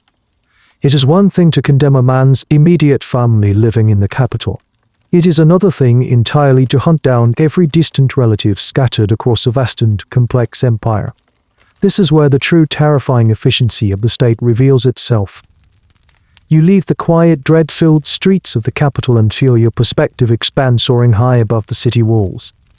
You are now observing the nervous system of the empire, a network of information and control that connects the capital to the furthest, most remote provinces. The emperor's decree, the Crimson Sentence, is copied by scribes and attached to the genealogical death map. These copies are handed to Imperial messengers who ride out from the capital in every direction. They are riding the Imperial post system, a network of roads and relay stations that is the envy of the world. Fresh horses are waiting for them at stations every 20 miles, allowing them to travel with incredible speed. A message that would take a normal traveler weeks to deliver will arrive in a matter of days. You follow one such messenger, a young man with a hard, determined face, as he gallops south. His pouch contains the names of scholar Wei's maternal clan who live in a prosperous city 200 miles away. Wei's mother had come from a family of silk merchants, a clan that was wealthy, respected, and had no involvement in the politics of the court. Their only connection to the crime was a marriage that took place 40 years ago. As the messenger rides, you begin to understand the tools the state has at its disposal. This is not just a hunt, it is a meticulous, data-driven purge. The power of the state lies in its records. For centuries, the dynasty has maintained a meticulous, almost obsessive system of household registration known as the Huang. Every family in the empire is registered. The record contains the name, age, and relationship of every person in the household. It is used for taxation, for military conscription, and for social control. And now it is being used as a weapon. The messenger arrives at the provincial capital and delivers his scroll to the local governor. The governor, a man who owes his position entirely to the emperor, reads the decree with a grim face. He knows that his own career and perhaps his own life depends on carrying out this order with ruthless efficiency. He summons his own clerks. They take the names from the messenger's scroll and cross-reference them with the local Huang registers. They find the address of Wei's maternal uncle, the head of the silk merchant family. But the web of kinship is complex. Wei's uncle has a married daughter who lives in a different town. The clerks consult another set of records, marriage licenses. They find her name, her husband's name, and their new address. They add them to the local list. A cousin may have moved to a rural village to open a shop. The clerks check the business registration logs. No one is truly anonymous. The state's paper trail is long and unforgiving. This intricate system of surveillance and record-keeping is what made a punishment like the 9 extermination possible. Without it, hunting down distant relatives would have been a near impossible task. But this dynasty had perfected the art of bureaucracy. It knew who its citizens were, where they lived, and to whom they were related. It was a spider's web, and the decree from the capital had just caused it to tremble, sending signals down every thread. You drift into the house of Wei's maternal uncle. He is a portly, cheerful-looking man surrounded by bolts of beautiful silk brocade. He is haggling with a customer, laughing and sharing a cup of tea.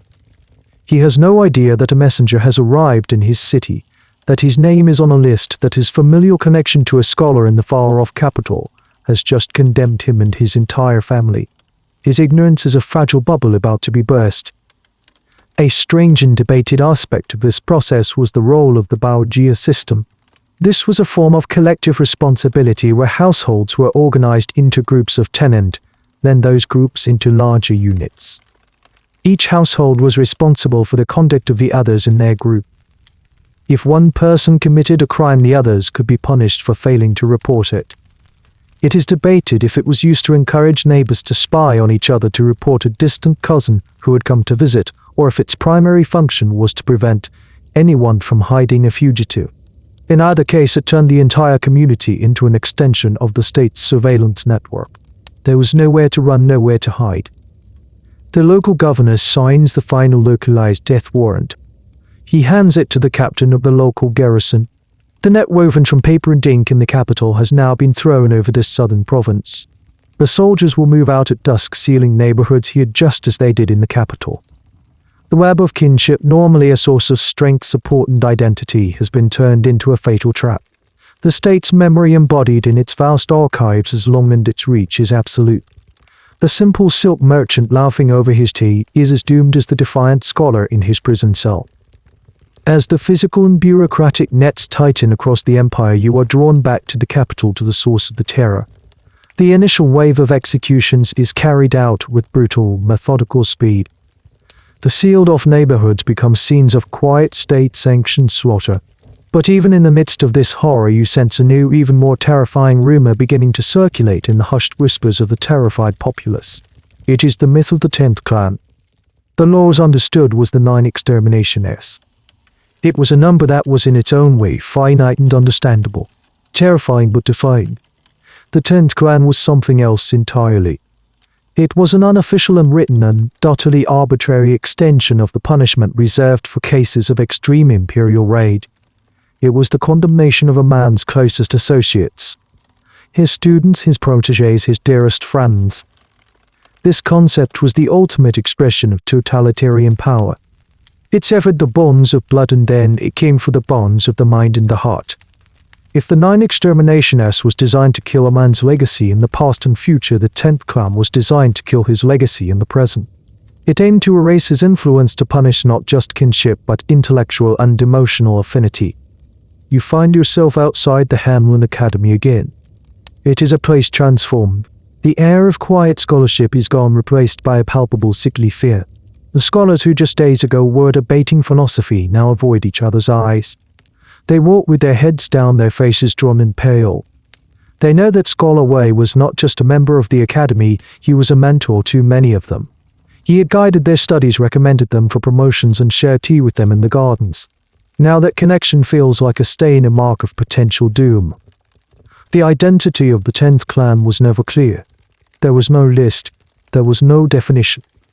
It was entirely at the Emperor's discretion. This ambiguity was the source of its unique terror. Every person who had ever received a favor from Scholar Wei, every official who had aligned with his political faction, every young scholar who had proudly called himself a wise student was now in mortal peril. They were forced to engage in a frantic internal audit of their own lives. They would wonder how many times they had visited Wei's home. They would worry if they had been seen with him in public, or if they had written a letter praising his poetry. Every memory of friendship, every act of professional respect was now a potential piece of evidence against them. You see a young scholar, a man who had been one of Wei's brightest protégés, in his small room at the academy. He is frantically burning letters. Letters of recommendation from Wei, personal notes of encouragement, even essays on which Wei had written positive comments. He is trying to erase his own past, to sever the intellectual bond that he had once cherished.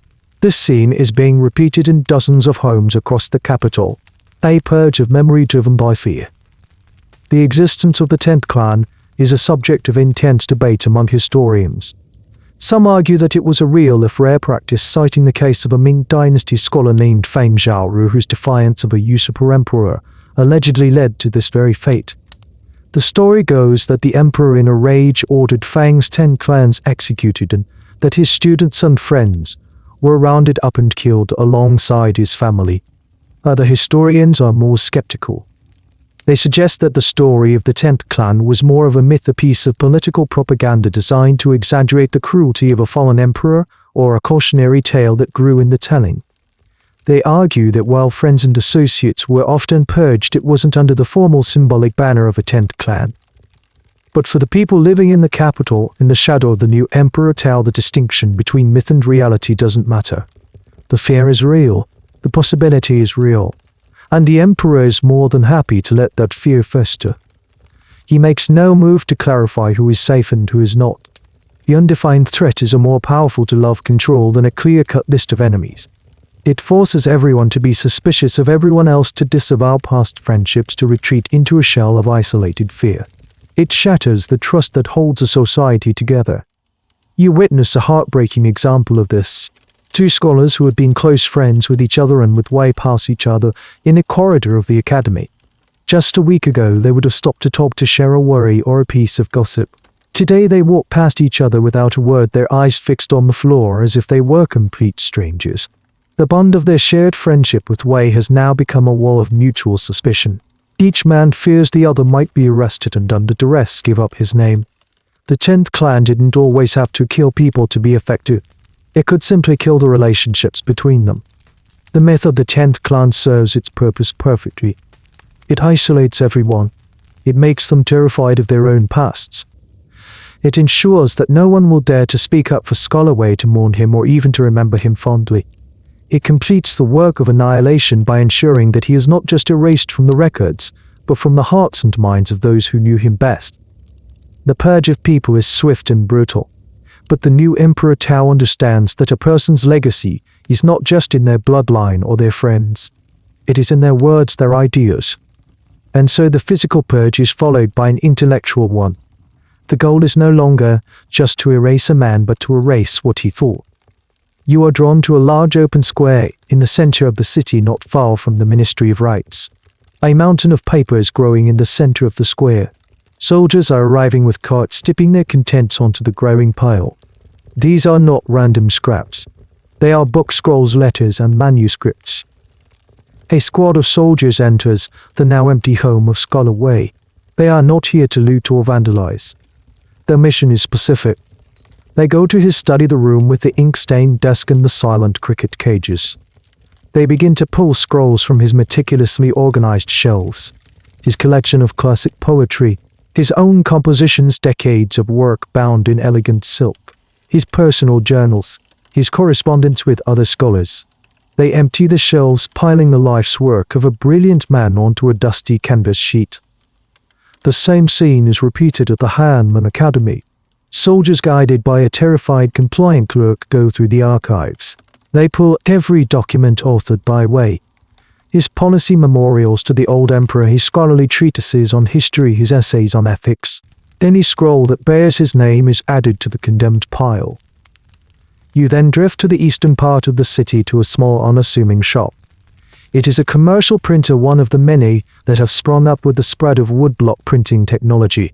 Here they print popular poetry collections, almanacs, and philosophical primers for the aspiring student.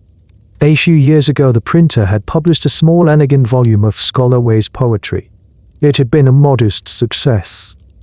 Now, two grim-faced officials from the Ministry of Justice stand before the printer, a man whose face is pale with terror. They are not just confiscating the copies he has in stock. They are demanding the woodblocks themselves. The printer's assistants bring out the heavy ink-stained blocks of pear, with each one painstakingly carved with the reverse image of a page of Wei's poetry. The officials supervise as the assistants take axes and split the blocks, shattering the delicate calligraphy, ensuring that these poems can never be printed again. This act, the destruction of printing blocks, was a relatively new form of censorship, a direct response to the power of the printing press. While book burning was an ancient practice, destroying the means of reproduction was a more modern and, in some ways, more final act of intellectual suppression. Back in the main square, the pile is now complete. It is a monument to a lifetime of thought. A high-ranking official, the same one who had stood in the shadows of the throne room and watched Wei's defiance, stands before the crowd that has been gathered to witness the event. He reads from a scroll, his voice loud and emotional, says. He reads that the traitor Wei used his knowledge of the classics not to serve the throne but to attack it. His words are poison. His ideas are a disease.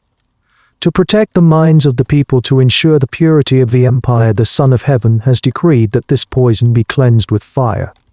Soldiers with torches step forward. They touch their flames to the base of the pile. The dry paper curls, blackens, and then erupts in a whoosh of orange flame. The crowd, a silent, cowed mass of citizens, watches as the fire grows, a hungry beast consuming a man's soul. The smoke, thick and black, billows up into the sky, carrying the ashes of poetry and philosophy over the rooftops of the capital. It is a foul-smelling incense, a sacrifice to the new god of order and fear. You can almost see the words lifting off the page as they burn. Elegant couplets on the beauty of a sunset turning to black ash. A carefully reasoned argument about tax policy dissolving into smoke. A personal letter to a friend curling into an unrecognizable cinder. It is a profound act of cultural violence, an attempt to make a mind unhappen. It is often asked if anyone tried to save the books. The answer is almost certainly yes. Somewhere in the city, a student of Wei's has likely hidden a copy of his poetry.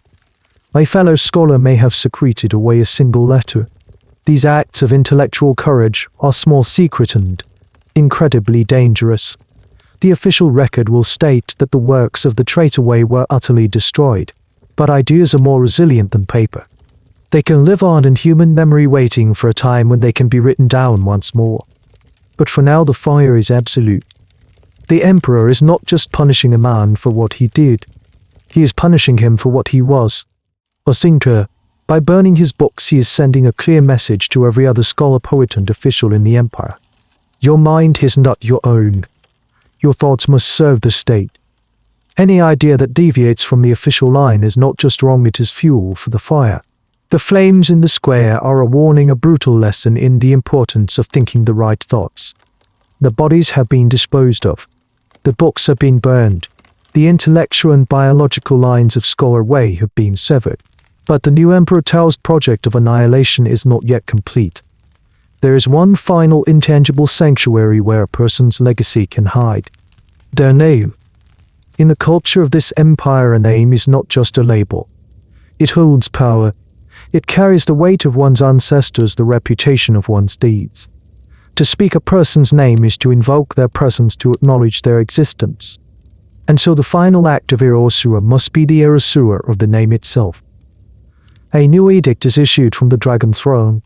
It is read aloud by heralds at every major intersection in the capital and sent by messenger to every provincial government. The edict is short and brutally clear. The edict declared that from this day forth the character Wei was taboo. To speak it, to write it, or to hear it spoken and not report it was an act of treason. The name of the great traitor was now a ghost. All loyal subjects of the Son of Heaven were to cleanse their mouths and their minds of this filth. This practice, known as a naming taboo, was an ancient and powerful tool of political damnation. Usually it was reserved for the personal name of the reigning emperor, making it sacred and forbidden for common use. To apply it to a disgraced official was to invert the honor, to create a kind of anti-sacredness. It turned a common name into a piece of contraband. The effect on the city is immediate and surreal. The character Wei is not an uncommon one. It is part of many ordinary words and names. Suddenly people are forced to perform linguistic gymnastics to avoid it. A common phrase that uses the character must be replaced with an awkward, clunky synonym. A man whose given name contains the forbidden character must go to the magistrate's office to have it officially changed. To fail to do so would be to walk around with a target on his back. You witness the chilling absurdity of this policy in a small tea house. A storyteller, a beloved local figure, is in the middle of a dramatic tale of ancient heroes. He comes to a line he has recited 1,000 times, a line that contains the forbidden word. He stumbles, his mind going blank for a second as he frantically searches for a replacement. The audience, who knows the story by heart, holds its breath along with him. He finds a substitute, the flow of the story is ruined, but everyone breathes a collective silent sigh of relief. The danger has passed. This is a new level of social control. The state is no longer just policing actions or even thoughts. It is policing syllables. It is inserting itself into the most basic and intimate act of human communication. The law forces every citizen to become a participant in the act of erasure, to actively engage in the process of making scholar Wei a non-person every time they speak. This created a problem of how to write about the past without using a forbidden word. You find yourself back in the Han Academy, in the office responsible for compiling the veritable records, the official day-by-day history of the dynasty. A senior historian is reviewing the entries for the last few months of the old emperor's reign. The name Wei is everywhere. He was a senior minister involved in countless decisions. The historian cannot simply scrape the name away as the clerks did with the census records. That would leave the historical account nonsensical. So a new vocabulary must be invented. Scholar Wei becomes the disgraced minister. Sometimes he is referred to simply as the traitor from the academy, or by a complex and insulting title created just for this purpose, like the foul scoundrel. The process is intellectually demanding and morally grotesque. The historian, a man who has dedicated his life to the pursuit of factual accuracy, is now forced to deliberately obfuscate the truth. He is using his skills to create a version of history with a carefully carved out hole in it. The goal is to ensure that 100 years from now a reader could go through the entire history of this era and never learn the name of the man who defied the usurper emperor. He would exist only as a villainous caricature, an aimless cautionary tale. This raises a fascinating question that real historians continue to grapple with. A question of how much of our understanding of history is shaped by such politically motivated linguistic censorship. It is unknown how many other figures have been partially or completely obscured because their names became taboo. It's a form of historical distortion that is incredibly difficult to detect, a ghost that haunts the archives. You notice a peculiar item on the historian's desk. A small pouch of gall nuts.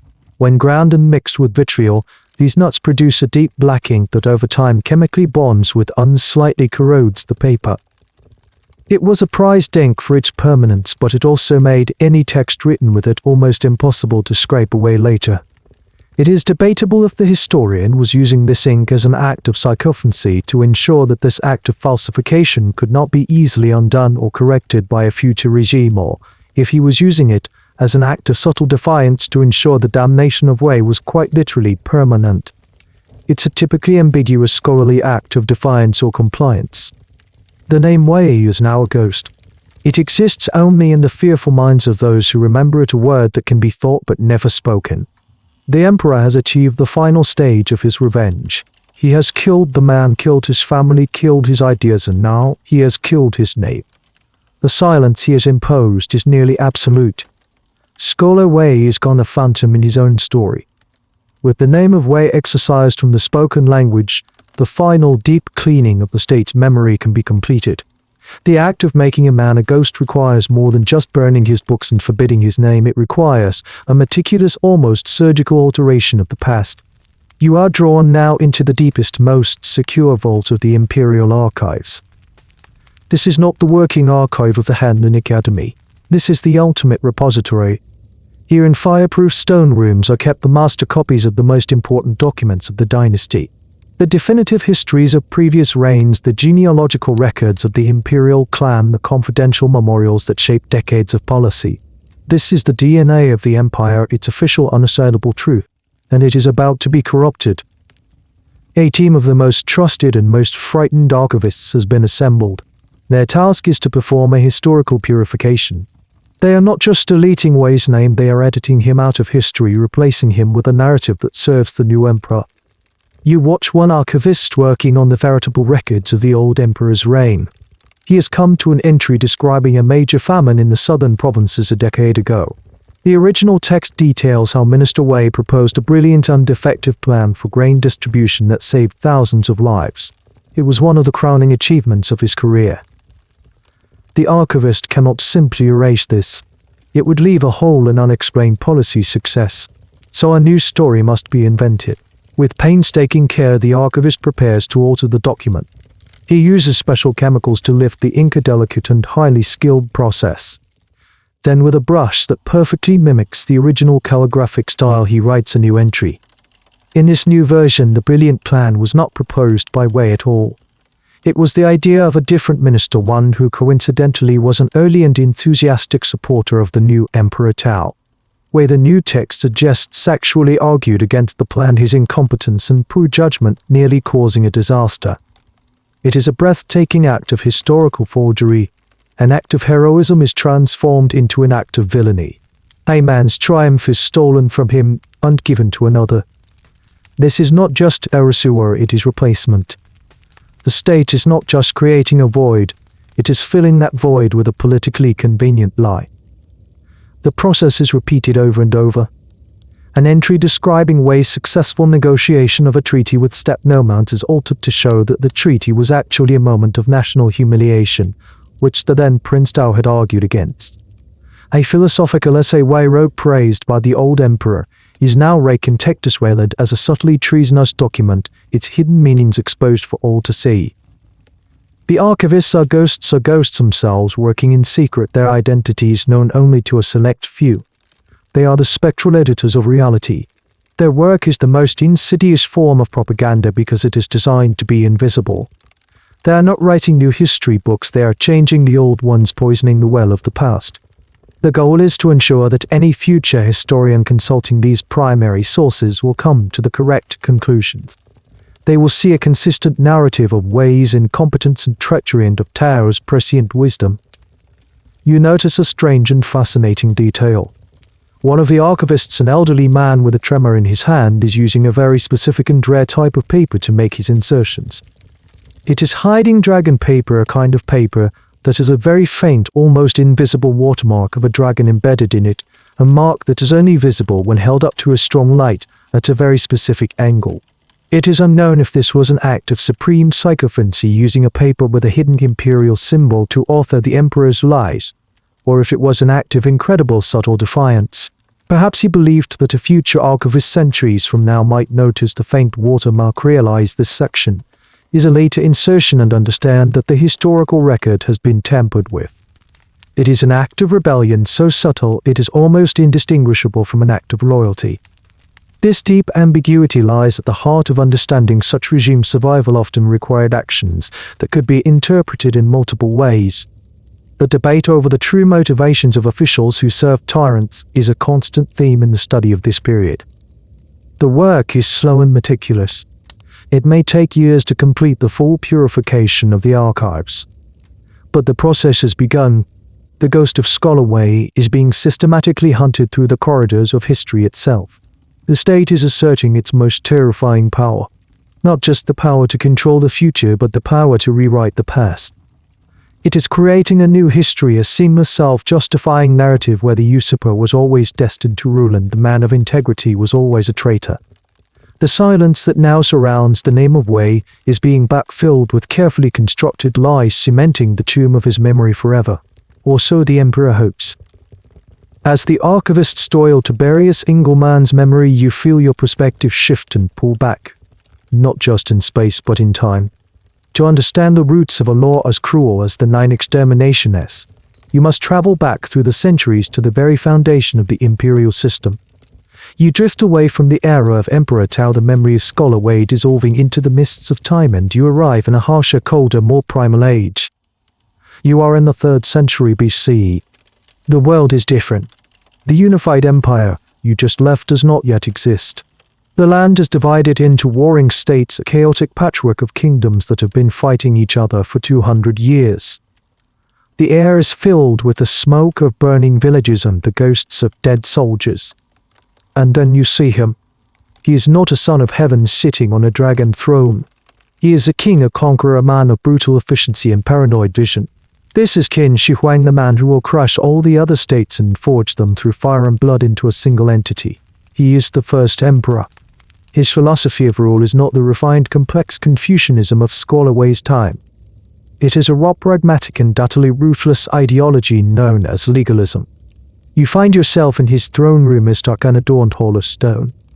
The first emperor is listening to his chief advisor, a man named Li Si, the architect of the legalist state.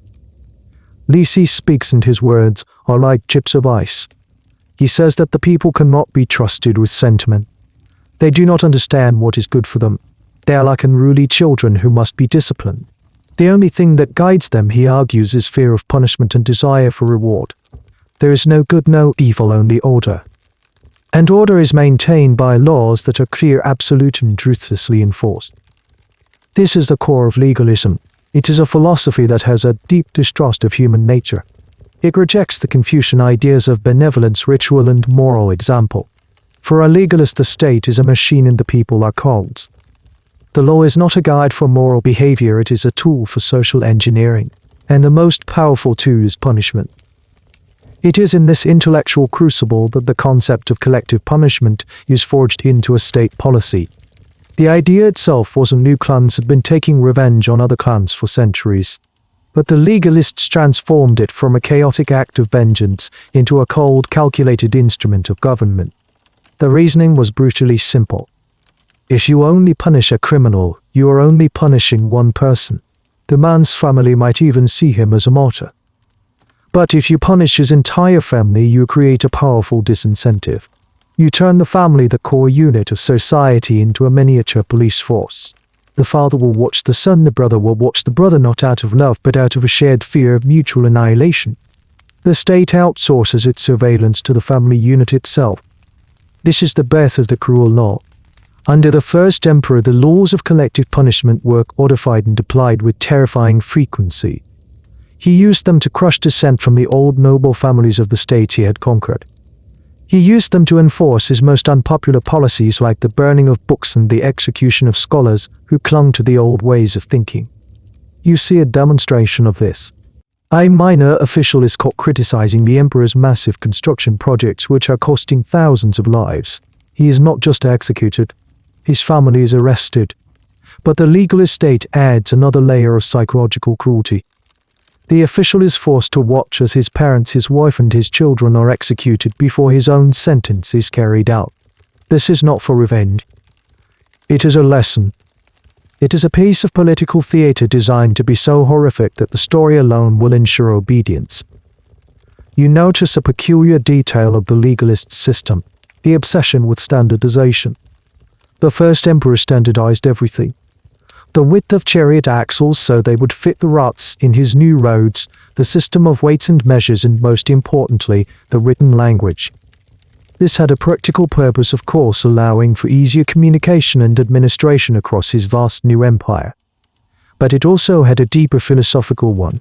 It was about creating a single unified and centrally controlled culture. This impulse to standardize is the same one that leads to the idea that all dissent must be eliminated, that all thought must conform to the will of the ruler. The cruel law is just another to love standardization, a way of ensuring that all citizens are uniform in their obedience. It is debated whether this foundational cruelty was the price that had to be paid for the creation of a unified China, or if it embedded a poison deep into the political DNA of the empire, a poison that would surface again and again in rulers like the Emperor Tao. The legalist dynasty of the first emperor did not last long. It was too harsh to brittle, and it collapsed shortly after his death. The dynasty that followed, the Han, officially adopted the softer, more humane philosophy of Confucianism. But they never fully abandoned the tools of the legalists. The cruel law, the idea of collective punishment, was too powerful a weapon to give up. It remained in the state's arsenal, a ghost in the machine waiting for a ruler ruthless enough to use it. The sentence passed on Scholar Way was the distant deadly echo of the words spoken in this cold stone hall 2,000 years earlier. You leave the harsh metallic age of the first emperor and drift forward in time back to the world of silks and dink brushes, the world of Scholar Way. But you see it with new eyes now, understanding the ancient legalist wiring that lies hidden beneath the polished Confucian facade. And this reveals the great central paradox of this entire civilization. You find yourself in an idealized scene, a glimpse into the heart of the society that Scholar Way cherished and the Emperor Tao now rules. It is the ancestral hall of a large prosperous clan. The room is quiet and reverent, filled with the scent of sandalwood incense. Rows upon rows of wooden spirit tablets line the walls, each one bearing the name of a deceased ancestor. A family is gathered. A father is teaching his young son how to bow before the tablet of his great-grandfather. He speaks in a soft voice, telling the boy stories of this ancestor, his wisdom, his kindness, his accomplishments. The father says that the boy is a branch of this great tree. He carries their name and their honor. Everything he does reflects on them and on all of them. The family is the root of all things. This is the bedrock of the Confucian world. Filial piety, respect for one's parents and ancestors, is the highest virtue. The family is not just a biological unit, it is a sacred and broken chain stretching from the distant past into the far future. It is the source of identity, morality, and social order. The state itself is envisioned as a giant family, with the emperor as the benevolent father to his people. This profound reverence for kinship is woven into every aspect of life, from marriage rituals to inheritance laws to the very structure of the language. Now you feel a jarring shift. You are back in the sealed-off neighborhood in the house of wife's brother, the potter. The soldiers have just burst through the door. The family, the potter, his wife, their 3 young children, are huddled together, their faces a mask of pure terror. The soldiers do not see a family. They see a name on a list. They see the 5th clan, a cancerous growth to be excised from the body of the state. Here is the paradox in its most brutal, undeniable form. This raised the question of how a society that holds the family as the most sacred institution on earth could simultaneously employ or design to annihilate it. How could the same brush that writes poetry about the beauty of filial piety also sign the death warrant for a man's entire lineage? This is a question that has puzzled philosophers and historians for centuries. It's a contradiction that lies at the very heart of this imperial system.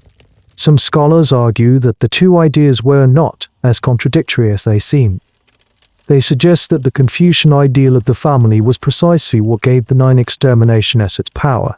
Because the family was so important, the threat of its destruction was the most terrifying threat imaginable. It was a form of political jiu-jitsu, using the society's most cherished value as its most effective weapon against itself. Others argue that it represents a deep and resolved conflict in the Chinese political soul. The clash between the idealistic humane philosophy of Confucius and the pragmatic ruthless statecraft of the legalists.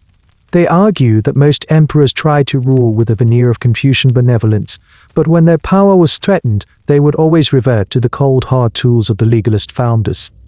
The Emperor Tao in this view is not an anomaly, he is simply a moment when the mask slipped, revealing the ancient brutal face of power beneath.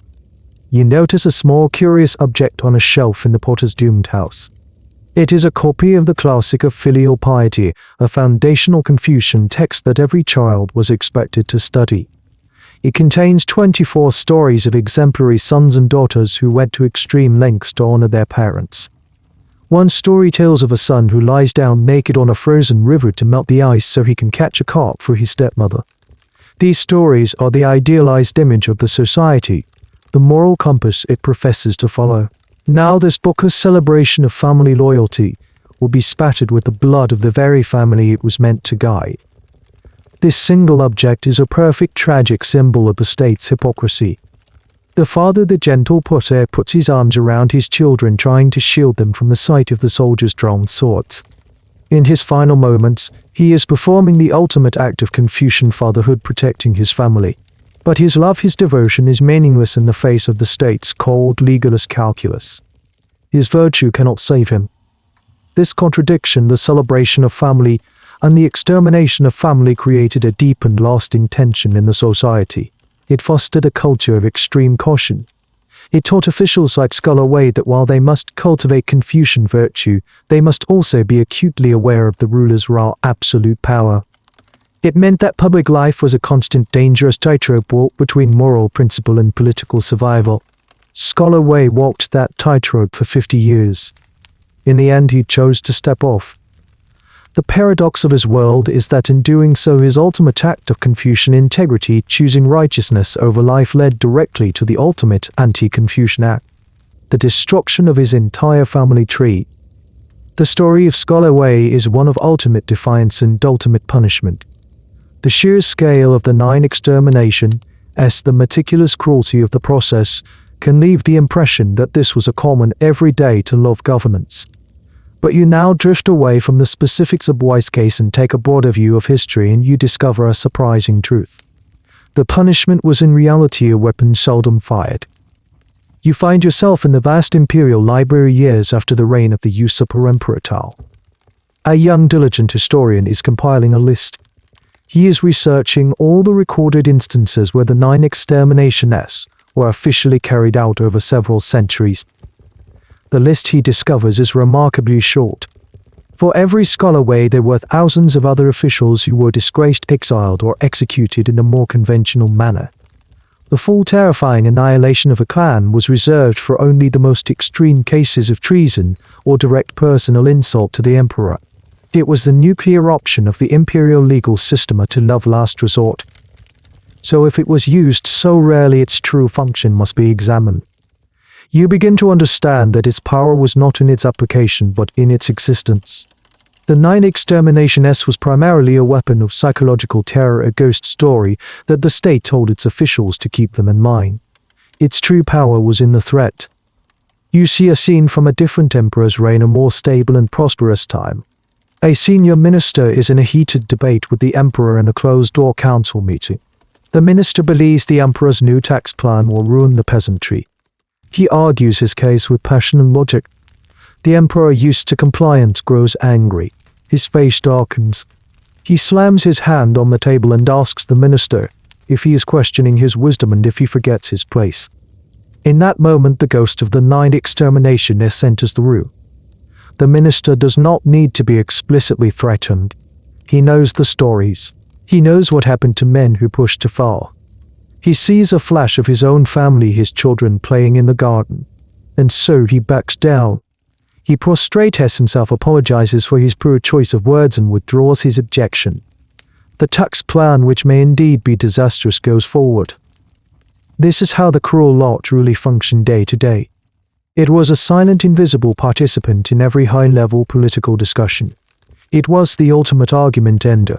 It created a culture of extreme caution and self-censorship among the ruling elite. It ensured that most officials, even the most principled ones, knew exactly where the line was and would not cross it.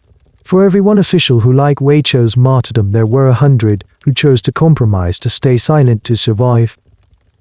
The rarity of its use also made it more shocking and effective when it was employed. Because it was so seldom used, the execution of Wei's 9 clans would have sent a seismic shockwave through the entire bureaucratic chaos. It was a clear and terrifying signal from the new Emperor Tao. The old rules of polite veiled dissent are over.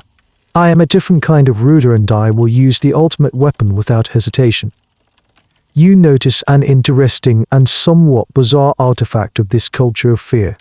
In a display case of curiosities you see a set of officials' earplugs. They are small, elegantly carved ivory plugs that an official could theoretically put in his ears. The stated and rather absurd purpose was to avoid hearing state secrets that he wasn't supposed to know. The unspoken and more plausible purpose was to have a symbolic way of saying he didn't hear a treasonous comment a colleague just made. Whether these were ever actually used or if they were more of a cynical joke among officials is a topic of debate for historians. But they are a physical manifestation of the desire to not know, to not be involved, to survive by being deaf to defiance. The law then was a paradox. It was an instrument of immense power precisely because it was held in reserve. Like a sword that is kept in its sheath but is known to be razor sharp, its presence was enough to command obedience. The emperor didn't need to wipe out families every day. He just needed to ensure that everyone knew that he could. This also helps explain the sheer visceral horror with which wise contemporaries would have viewed his story. They would have seen his act not just as brave but as reckless, as a violation of the unwritten rules of survival that governed their entire world. He had not just invited his own death, he had called down the ultimate storm upon his entire lineage, forcing the emperor to unleash a power that everyone preferred to keep locked away. The weapons seldom fired had been discharged and the sound would echo for generations. Years pass. The reign of the Emperor Tao, which began in blood and fear, settles into a long and stable rule. The empire prospers. The military is strong. The granaries are full. The memory of the usurpation and the brutal purges that followed begins to fade from public consciousness, buried under decades of peace and order. The emperor is no longer the usurper prince. He is the undisputed son of heaven, his authority absolute. But you, a timeless observer, can sense a subtle change in the man himself. You find him in his later years. He is no longer the hard-eyed general in leather armor. He is an old man robed in imperial yellow silk, his hair thin and white. He sits alone in a quiet pavilion overlooking a lake in the Forbidden City, watching the autumn leaves fall and skitter across the water. He has everything a man could want. Absolute power, a vast empire, a legacy of stability that will be written in the history books, the very history books his scribes so carefully edited. And yet you sense a deep and unshakable melancholy in him, a coldness that is not the chill of ambition but the frost of regret. He is haunted, not by the ghosts of the soldiers he defeated in battle nor by the brother he deposed. He is haunted by the ghost of Skolaway in the vast silent void he created by annihilating his clan. He never speaks of it. No one would dare to mention the name Wei in his presence. But in the quiet moments when the business of the empire is done, the memory returns. He remembers the look on the scholar's face in the Hall of Supreme Harmony, not of fear but of pity. He remembers the 8 characters on the yellow scroll, a judgment that has echoed in the silence of his mind for 40 years. The reason for the regret is complex. He won. He crushed his enemy completely. But the very totality of the victory is what gnaws at him. An execution is an end. But the 9 exterminations is a perpetual act of destruction. It is an attempt to fight against memory itself, an unwinnable war. By trying to so thoroughly erase Wei, he has in a way made him eternal. The sheer horrific scale of the punishment has ensured that the story, even if unspoken, will never be forgotten. It has become the defining act of his reign, the dark stain on his glorious legacy. This idea of an emperor's regret is a difficult one for historians to prove. The official records would never mention such a weakness. But there are subtle clues. You observe the emperor reviewing a list of candidates for a high position. One of them is a brilliant young scholar, but he is known for being outspoken, for having a rigid sense of integrity. The emperor's advisors recommend against him, calling him unpredictable. The old Emperor Tao, the man who built his career on ruthlessness, surprisingly overrules them. He says with a weary voice that the empire needs men who are not afraid to speak the truth. It is debatable if this was a sign of wisdom gained through age or a quiet subconscious attempt to atone to find another score away and this time listen to him. You also see him perform a strange private ritual. he has a collection of rare ancient bronze vessels. One of them, an obscure piece from a long-fallen dynasty, has a single character inscribed on its base. Wei. It is not the same character as the scholar's forbidden name, but it has the same sound. The emperor often traces this character with his finger, his expression distant and unreadable. It is unclear if he was savoring his victory touching the sound of the name he destroyed, or if he was trying to connect with the ghost to understand the man he annihilated. This is the kind of subtle psychological clue that history rarely preserves, but it speaks to the complex hidden burdens of absolute power. The finality of the act is what seems to trouble him most. An exiled official can be recalled. A prison sentence can be commuted, but the dead cannot be brought back. The annihilated clan cannot be restored. In his quest for total control, he performed an act that was totally irrevocably beyond his control to undo. He, the master of the world, is powerless before the permanence of his own decree. It is debated whether these powerful men felt guilt in the way we understand it, or if it was a more pragmatic form of regret, a realization that they had perhaps used too much force, created a martyr, and complicated their own legacy. The debate is endless. As the sun sets over the lake, casting long shadows, the old emperor sighs. He has built an empire, but he has a void in his soul shaped like a family tree. He won the battle for the throne, but he lost a different, more subtle war against the integrity of a single unarmed scholar. The icy regret he feels is the quiet final victory of the man whose name no one is allowed to speak. Decades after the death of Emperor Tao, the dynasty continues, but the memory of his brutal consolidation of power lingers like a faint medicinal smell in the corridors of the palace. The story of Scholar Wei, once a terrifying unspoken truth, has softened with the passage of time. It has transformed from a stark warning into a semi-mythical tale of integrity, a story whispered by scholars in quiet gardens. And with all such myths, a new hopeful chapter begins to be written, not in the official records, but in the folklore of the people. It is the whisper of a survivor. You drift through the empire listening to the stories people tell. In a remote mountain monastery, an old monk tells a young novice about a great scholar who defied a tyrant emperor. In his version of the story, on the night of the purge, the scholar's wife, faded by a loyal servant, managed to switch her infant son with the baby of a condemned criminal in the city jail. The scholar's true son, the last of his bloodline, was then smuggled out of the capital in a basket of vegetables. In a bustling port city on the southern coast, a group of merchants share a different tale over wine. They speak of Wei's married daughter. On the night of the raid, her husband, knowing they were doomed, fought with the guards, creating a diversion that allowed his pregnant wife to escape over the back wall. She fled to a new land across the sea, where she gave birth to a son who carried the secret of his grandfather's legacy. These stories are almost certainly fantasies. The state's machinery of extermination was too methodical, too thorough to allow for such a cinematic escape. The household registration system, the sealing of the neighborhoods, the collective responsibility of the Baojia system, all were designed to prevent exactly this kind of survival. The historical record is silent. There is no evidence that anyone from the 9 clans escaped the net. And yet the stories persist. The reason is that human nature abhors a vacuum, both in narrative and in lineage. The idea of a great family being utterly and completely extinguished is so profoundly unnatural, so contrary to the foundational beliefs of this culture, that people needed to believe it wasn't true. They needed to believe that a single seed of that noble tree had survived and been planted elsewhere, waiting to grow again. The legend of the survivor is an act of collective psychological resistance against the finality of the state's cruelty. You follow one of these threads of rumor, a story that seems to have more substance than the others. It leads you to a small secluded village nestled in a bamboo forest. Here lives an old woman, a respected healer. The legend says that she was once a servant in the household of Scholar Wei's brother, the potter. On the night of the massacre, she supposedly hid the potter's youngest child, a baby girl, in a large empty wine urn in the cellar. After the soldiers left, she retrieved the child and fled the capital, raising her in secret as her own daughter. You find the supposed survivor. She is now a middle-aged woman, the mother of her own children, living a simple, anonymous life. It is unknown if she knows of her alleged heritage, or if she carries the ghost of her noble doomed family.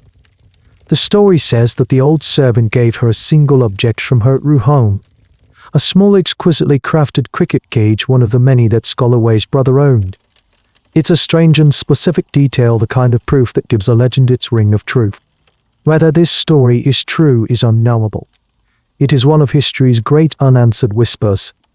The academic consensus is that such tales are apocryphal, a form of historical wishful thinking. There is no definitive proof for any survivor of any of the famous 9 extermination cases. But the power of these stories is not in their factual accuracy. Their power is in what they reveal about the human spirit's refusal to accept total annihilation. They are a testament to the idea that bloodlines-like stories will always find a way to continue, even if only in myth. The existence of these survivor myths served a subtle political purpose as well. For later generations of scholars and officials who admired Wei's courage, the idea of a surviving heir offered a focal point for their reverence. It allowed them to imagine a future where the true lineage could be restored, where the injustice could in some small way be rectified. You watch the woman in the village as she goes about her day. She is feeding her chickens, her movements calm and unremarkable. There is nothing about her to suggest a connection to a great historical tragedy. But as she turns to go back into her small hut, you see hanging from the eaves a tiny, intricately carved wooden cage weathering in the sun. It is empty. It is impossible to know if it is the fabled cricket cage or just a simple rustic decoration. The story, like the whisper, offers no clear answer, leaving you with the quiet, tantalizing possibility that even from the most thorough and brutal pruning, a single secret branch might just survive. Centuries drift by like clouds. The dynasty founded by the usurper Emperor Tao, after a long and glorious run, has itself decayed and fallen, replaced by a new imperial house. The forbidden city has new masters. The great currents of history have washed away the old conflicts, the old loyalties, the old fears. The name Wei, once a forbidden, reasonless word, has lost its venom. It is just a name again. And in this new era, the slow, cautious work of historical rehabilitation can begin. You find yourself in the familiar halls of the Hanlin Academy. It is a different age with different scholars, but their work is the same. The endless task of curating the past. A new emperor sits on the dragon throne, one who wishes to distinguish his own just and benevolent reign from the harshness of the previous dynasty. He issues a decree. It is time, he declares, to correct the historical record, evaluate the injustices of the past. This is a common practice for new dynasties. By rehabilitating the victims of their predecessors, they can position themselves as more enlightened and legitimate rulers. It is a political act cloaked in the language of historical justice. The focus of this evaluation is the case of Scholar Wei. His story, preserved in hushed whispers and secret histories for generations, is now brought out into the light. A committee of senior historians is assembled. Their task is to produce a new official biography of Wei, one that restores his honor. You watch them as they work. It is a fascinating, undifficult process, a kind of historical archaeology. They must sift through the corrupted archives, trying to separate the original truth from the politically motivated forgeries of Emperor Tao's era. They are detectives searching for clues. One historian examines the veritable records of Tao's reign. He notes the places where the paper is rough, where the ink seems different. He holds the pages up to the light, searching for watermarks. He compares the official account with unofficial wild histories that were secretly written and circulated during the time. These secret histories are full of gossip and rumor, but they often contain the truths that the official record sought to suppress. Another scholar focuses on Wei's own writings. The public burning was thorough but not perfect. A few of his poems memorized by his students have survived. A copy of one of his philosophical essays was found hidden in the wall of a monastery. The committee gathers these scattered fragments, trying to piece together the mind of the man they are rehabilitating. It is a slow and contentious process. How heroic should they make him? They are serving a new emperor, and they must craft a narrative that suits his political aims. Wei must be portrayed as a loyal official, a man of integrity, but not as a revolutionary. He must be a martyr for Confucian values, not a symbol of rebellion against the imperial system itself. The rehabilitation is just as politically motivated as the original condemnation was. There is a fierce debate among the committee members about the most controversial part of the story: the defiance in the throne room. One faction wants to include the story in full to celebrate the 8 characters he wrote on the scroll. Another more cautious faction argues that this is to direct an indictment of a previous emperor. It is one thing to call Tao a usurper in private. It is another to enshrine an act of such blatant lèse-majesté in the official histories. Such an act might give future officials dangerous ideas. The debate over how to tell this part of the story perfectly encapsulates the tightrope walk of the Imperial historian. How to serve truth while also serving power. Eventually a compromise is reached. The new official biography of Scholar Wei is written. It praises his loyalty, his brilliance, and his integrity. It condemns the misguided actions of the usurping prince. It laments the tragedy of the 9 exterminations, calling it an excessive punishment. His name is restored to the rolls of the Hanlin Academy. A new spirit tablet bearing his name is carved and placed in the official temple of Confucius, granting him a place among the greatest scholars of the past. The slow thaw of memory is complete. The state which once used its full power to annihilate a man's memory now uses the same power to reconstruct it. The ghost has been given a new body, a new name, a new place in history. You see the final act of this rehabilitation. On a sunny afternoon, a crowd gathers in a public square. A high-ranking minister reads an imperial edict officially clearing Scholar Wei's name. It is an act of closure, a tying up of a thread that had been left loose for 200 years. The state has acknowledged its mistake. Justice after a long and winding journey appears to have been served. But as the crowd disperses, you are left with a lingering question. Can a memory once so violently broken ever be truly whole again? Can a new story, however honorable, ever replace the silence left by 1,000 ghosts? The official rehabilitation is complete. The state has restored Scholar Wei's honor. His name is once again spoken with reverence. But as you linger in this new era of corrected history, you sense that the story is not truly over. The final chapter is not written by emperors or historians. It is written in the silence that follows. You drift back to the site of Scholar Wei's former home. The house itself is long gone, torn down and replaced by other buildings over the centuries. There is no blue plaque, no monument to mark the spot. The city has moved on. The ground holds no memory. And yet something remains. You feel it in the air. A legacy is more than a name in a book or a tablet in a temple. A legacy lives in the choices people make in the stories they tell themselves about what is possible. You see a young official just starting his career in the new Dynasties government. He is facing a difficult choice. His superior has asked him to sign off on a document that he knows contains a subtle falsehood, a small corruption designed to benefit a wealthy merchant. It is a minor thing. No one will likely ever know. It is the kind of small compromise that oils the gears of bureaucracy, the kind of thing that ambitious men do to get ahead.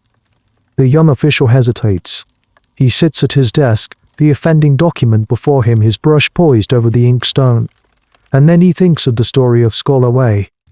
He learned it, as a boy, the newly sanitized state-approved version.